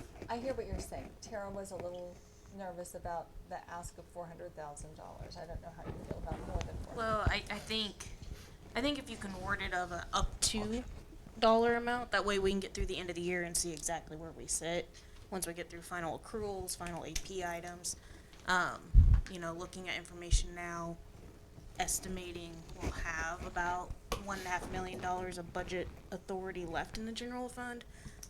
It's just the unknowns until we get through the year-end process. But if it's okay to word something of an up to X dollar amount, and once we get final numbers, we can be like, yes, we can do the full amount, or we can do a little less than what was approved. I don't know if that's an option. Yeah, because right now, this is end of November, we have almost $2 million of budget authority left. Yeah, I think it's going to be about 1.5. 1.5. Well, that's pretty good. So what would you propose, Doug? I don't know. I want it to be for the community center. I won't say municipal building again. But, I don't know. I want Tara to be comfortable. I don't like $100,000 hanging out here somewhere that we might be liable for that we don't have budget authority to spend. Yeah, I mean, I think if you approve an up to amount, like, so if we need, what, 500,000 technically? I haven't seen the detail of the bid, so I'm guessing on the dollar amount. But if you need up to 500,000, I mean, if you can approve to transfer up to $500,000, if we can't do it all, we can't do it all. If we can do it all, we can do it. And then once the project's done, if things come in a little under budget, whatever's left, we can always transfer it back once the project's done, so. So like on your treasurer's report, you have capital improvement reserves, cash balance right now of 1.525, but that's distributed through other departments. All the departments are contributing into So that. one department can't go to the other department. No, because some of them are. Without enterprise- They're Right, putting yeah. money away for specific things Okay. at specific times, so that would be hard. So are you comfortable at night with like 500,000? I think if you approve an up to, just in case we can't do it all. Okay. You have any objection to that, Monty, or? Jeanette, do you have any? Gary, any thoughts on everything? No. Okay. All right, I guess the first thing is we do need to approve the community center remodel. I'm assuming we are all, It's like it's iffy we got enough money where we can put it in there to, if we approve it, we encumber it, right? It'll be in, the capital improvement fund is not a certified budgeted fund. So, Would you say that again? the capital improvement fund is not a certified budgeted fund, so encumbrances aren't as big of a But we deal don't as it have is for enough money general in fund. that fund to cover it. It's a Right. multi-year, it's a capital project, which is different than a one-time purchase. And they're two different issues. One is approving the construction. One is approving moving money from the general fund into the capital improvement fund to pay for the construction. So it's, if you, whether or not you choose to do the community center, you know, if you move the money into the capital improvement fund, you've made sure that the money is set aside for next year. But are you moving some capital equipment fund in PD to a capital improvement? We would have to do that too. Okay. And we can legally do that? We would actually need to have that approved to release the equipment reserve back to where it came from, and then approve it moving into the improvement fund. Because you were talking about doing that, right? $70,000. Yeah. And, well, $70,000 from the police capital equipment fund and $25,000 from the animal control capital equipment fund. So just to be clear, we could approve this Friday at our meeting. Could you put this in like a chronological order or what we're actually doing? Or would you prefer to just do it all tonight? I'm okay with making the motion to do the moving of the money if we have it spelled out exactly what we're doing, which you're saying so many dollars from the the general. capital equipment fund back to the general fund. So then this, if you put all the dollars together, you would be voting to move $70,000 from the police capital equipment fund into the general fund. You would also be voting to move $25,000 from the animal control capital equipment fund into the general fund. And then you would be moving to, move up to $595,000 from the general fund into the police capital improvement fund. Is that correct? Yeah. Cody, is that kosher with you? Yeah, I mean, Because I see you thinking over there. I'm just taking notes. Yeah, I agree with Tara. I think that's the appropriate way to do it if you want to accomplish that goal.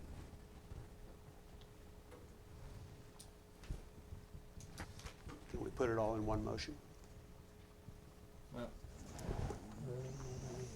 do we first need to approve the community center remodel though? Or, since technically 6.10 is the movement of funds, I mean, if we want to go in order here, right? Or does it matter? Yeah, I wasn't sure if there was a consensus that you wanted to do that. I know that you've got one dissenter, so I don't know.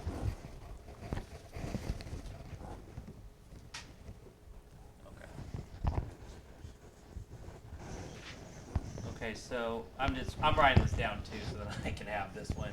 So we're moving 25,000 from animal control to general fund, and then moving 70,000 from, what was it? It really is just the capital equipment fund. There's not a police capital equipment fund that exists, so I would just say a capital equipment fund. Capital equipment So fund. then a capital equipment, then that's a movement of $95,000 from capital equipment Okay. into the general fund. All right, so we're gonna move 1,000 from capital equipment to the general fund.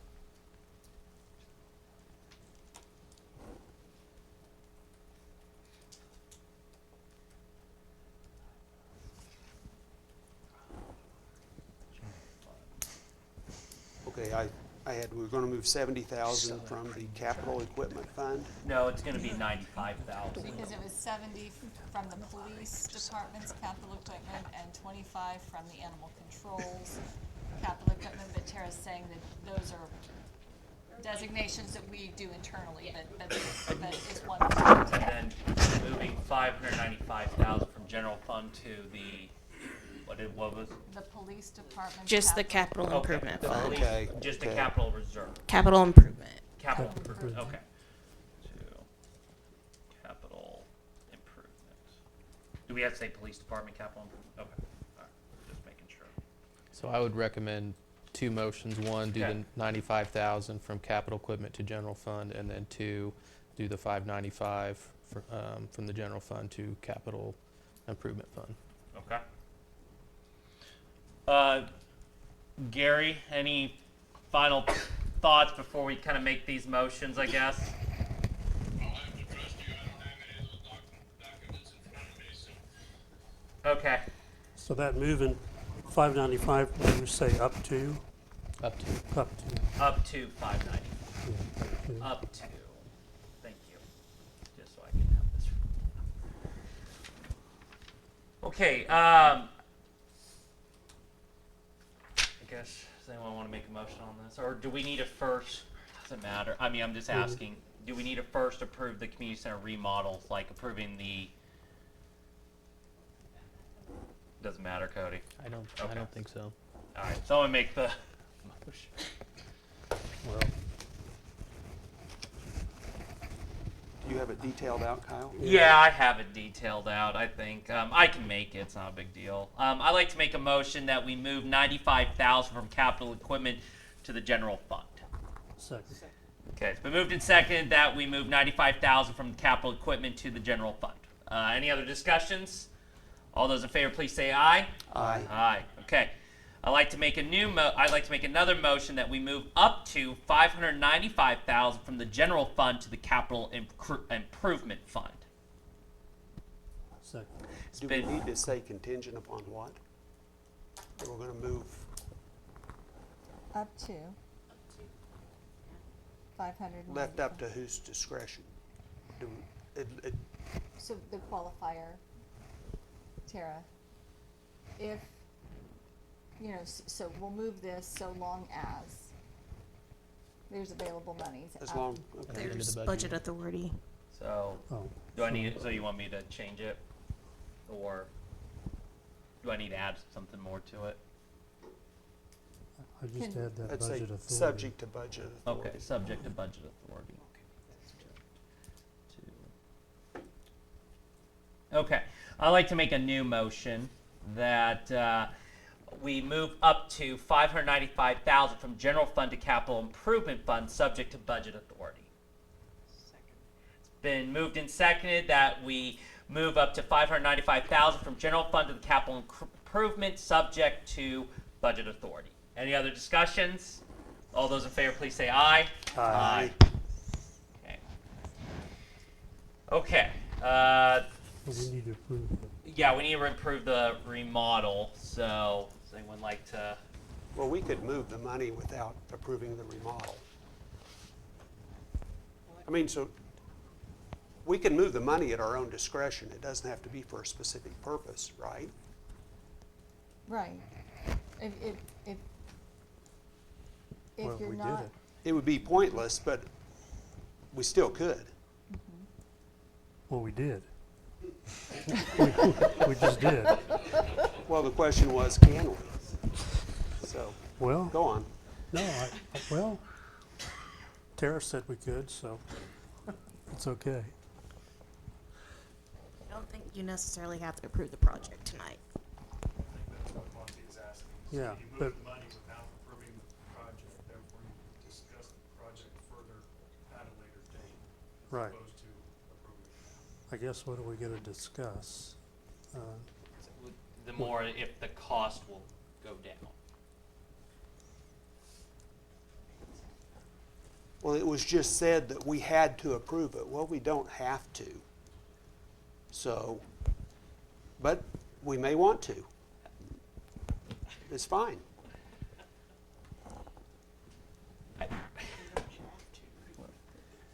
Well, I think our intent was to encumber the money so we could approve that project.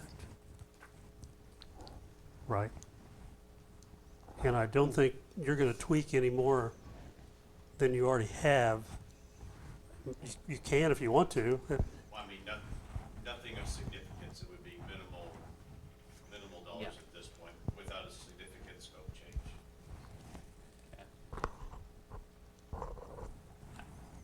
Well, are you in favor of it? Yeah, I'll vote for it. Well, so what are we, is there a dollar amount Yes, in there is. here? It's 944,000, I think, was the final. Yeah, What- $944,000. What page is that on? It is on 4 or 5. I would make sure to note that that's getting paid out of capital improvement. It's on the printout, Doug. It's not in the packet. So. Oh. Well. Okay.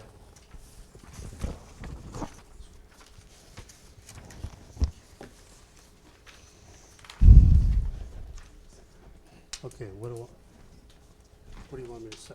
I'll make a motion that we approve the renovation of the community center as presented by J.A. Knight and Sons for the total sum of $944,000.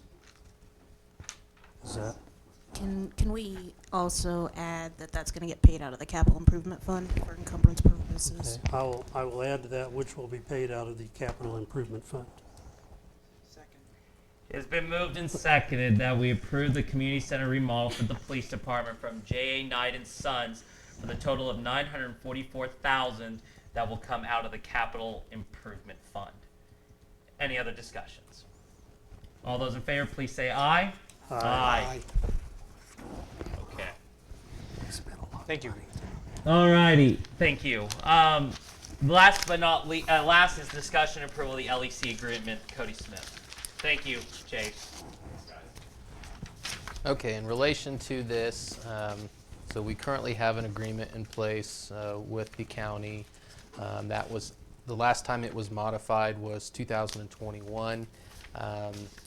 It's my understanding that, the county understands the need for the police department and the municipal court to relocate, and they've agreed to a new structure that,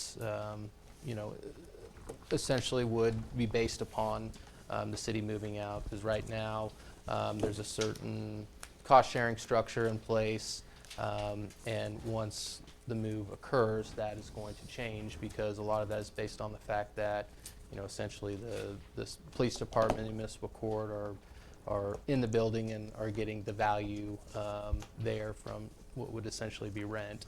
And so upon moving out, the agreement to adjust the compensation for essentially the city continuing to primarily operate dispatch.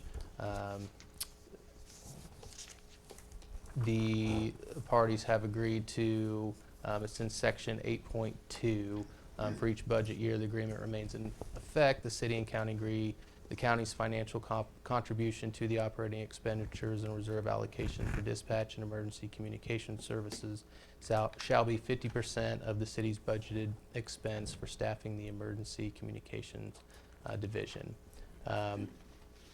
So that is what the structure will look like once this happens. So the question kind of came up, well, the city starting January 1st, obviously we're not ready to make that move yet, so how can we still get an agreement in place since that appears to exist without having to wait until that occurs. So in the agreement, this has been a working copy that we've been working off of. The yellow highlighted areas are what the county councilor Tyson added after he met with the police chief and the sheriff, and just some things that everyone agreed on, that they tweaked the agreement a little bit. The red line is what I recently added to address the question I just brought up, is how can we get the agreement in place but without the actual move occurring yet. So I added in the text about the relocation date, essentially being the date that will make this agreement the effective date. So it leaves that flexible for the parties. It also includes on there, until that relocation date occurs, that 2021 LAC agreement will remain in effect, or at least those terms, and we'll continue to follow that up until the relocation occurs. So essentially since the other one, we wanted to have something in place January 1st. This does that, keeps the 2021 arrangement in place that we've been operating under, but then also showcases that the parties have agreed to the city moving the police department and municipal court, and that the parties agree that will basically represent that 50% of the budget expense that the county will assist with to be the new kind of cost sharing structure between the parties. So that's essentially what we're looking at here. I guess if you have any specific questions about what the agreement says, I can talk about those with you, but that's what we have right now. I think you did a really good job on this. Yeah. Mm-hmm.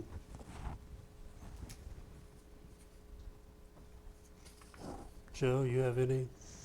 No, I think there may be in the future, there may be some details in conversation with Dispatch Director Landwehr.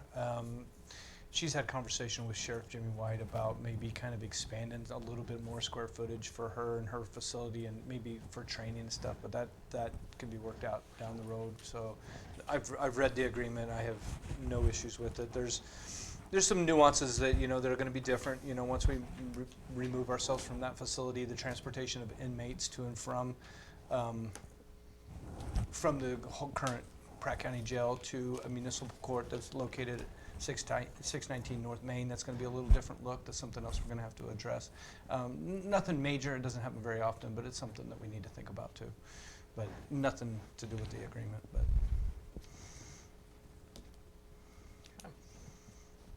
Any final thoughts? Okay.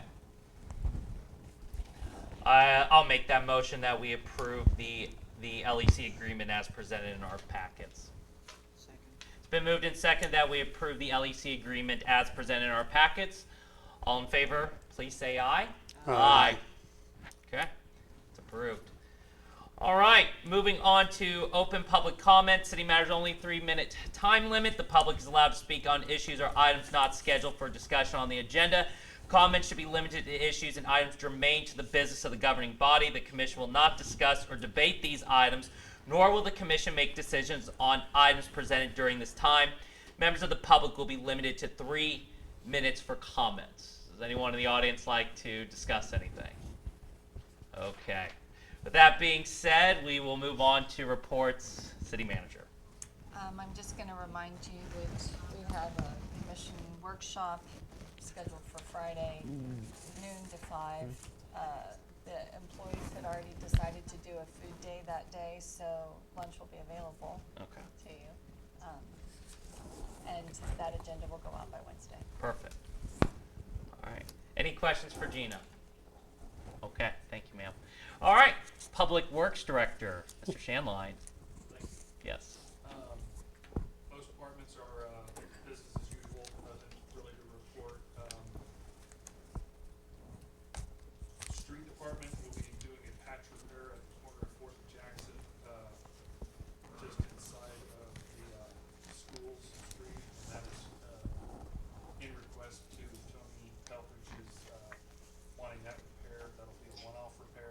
After that, it is the city's the school's road, and they will be responsible for repairs after that. Just doing this as a courtesy this time. And that's really all I have. We're continuing to work on water analysis, for water rates adjustment, but that's for Friday. Yeah, not much to report. Perfect.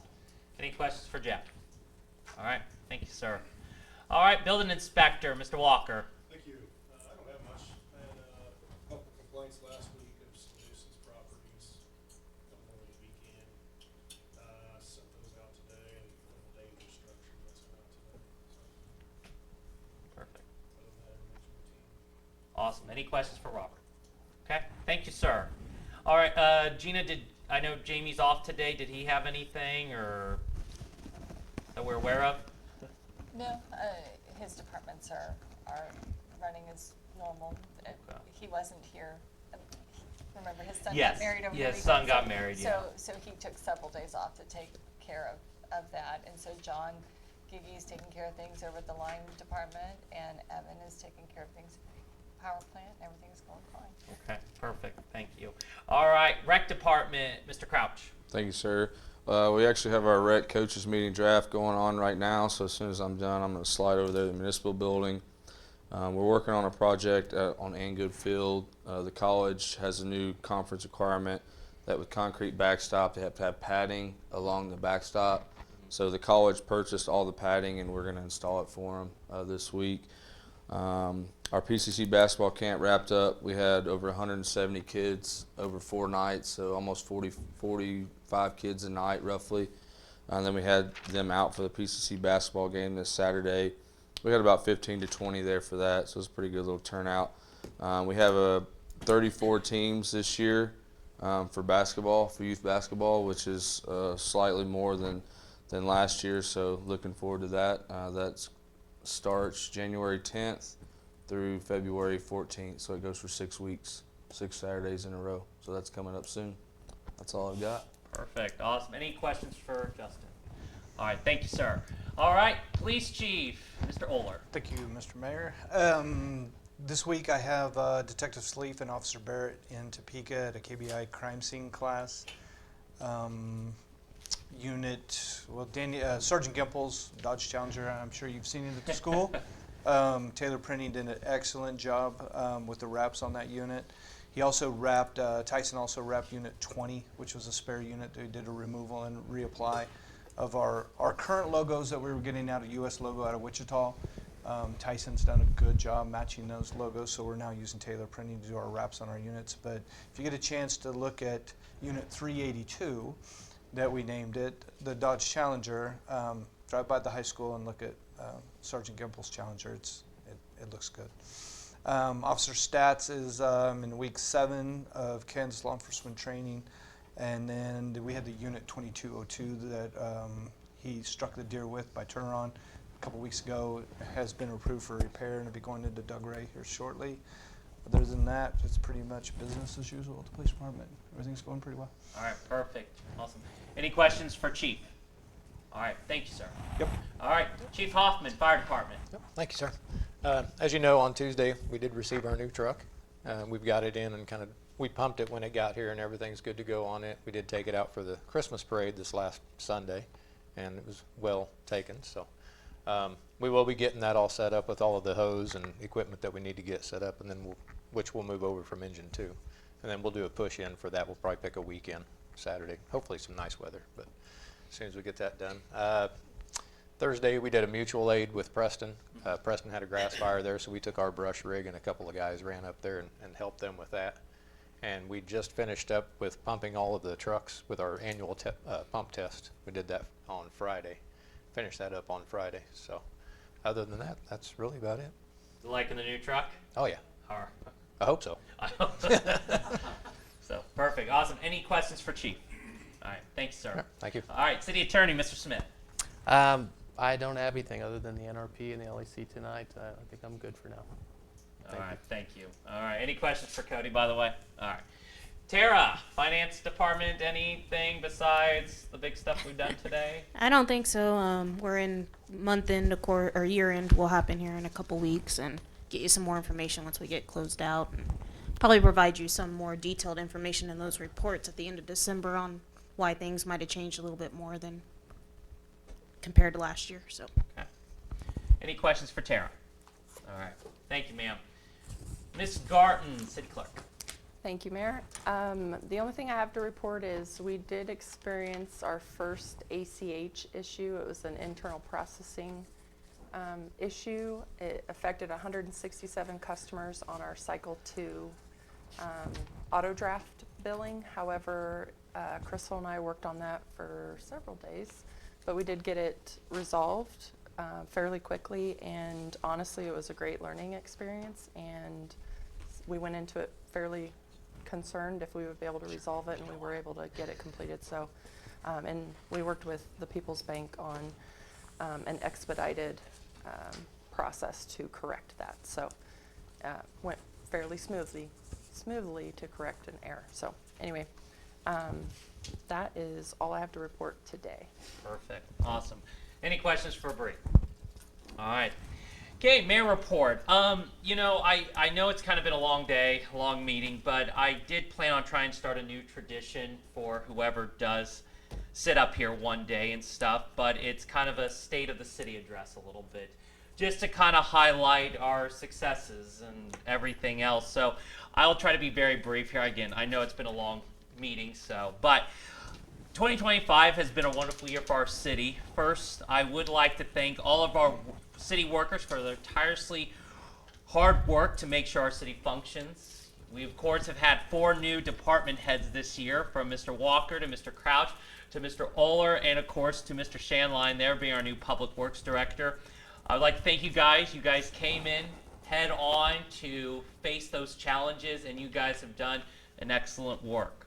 And of course, to all of our other department heads, you guys have continuously have done a great job. To the City Commission, we may have times have disagreed on issues, but we never let our relationships kind of demeanor. We never let it hurt us. We continuously will always work together. Thank you, Monty, for your first year. I hope you learned a lot. I know it's a lot, but you know what? I think you've done a great job. Brad, congratulations, and we welcome you to this commission for the next month. And Gary, I hope you can hear this, and I know we'll say some more in the next meeting. But again, I'd just like to thank you for your dedication, your wisdom these last 9 years. It truly will be different next year without you, with your wisdom. But again, I'd just like to say thank you again for everything you've done for our city. Some successes, of course, that we've had in 2025. The Pratt Pavilion, which, of course, we will be breaking ground next year. Looking forward to the upgrading of our municipal building. Our new electrical generators. We've built a stronger relationship with the county. Transparency, especially with our YouTube now, and where citizens can, of course, watch it. And continuously trying to slim down our budget to where we try to save taxpayers money. And of course, last but not least, is our challenges for 2026. Continuously to finding good plans to fix our infrastructure like water and our roads.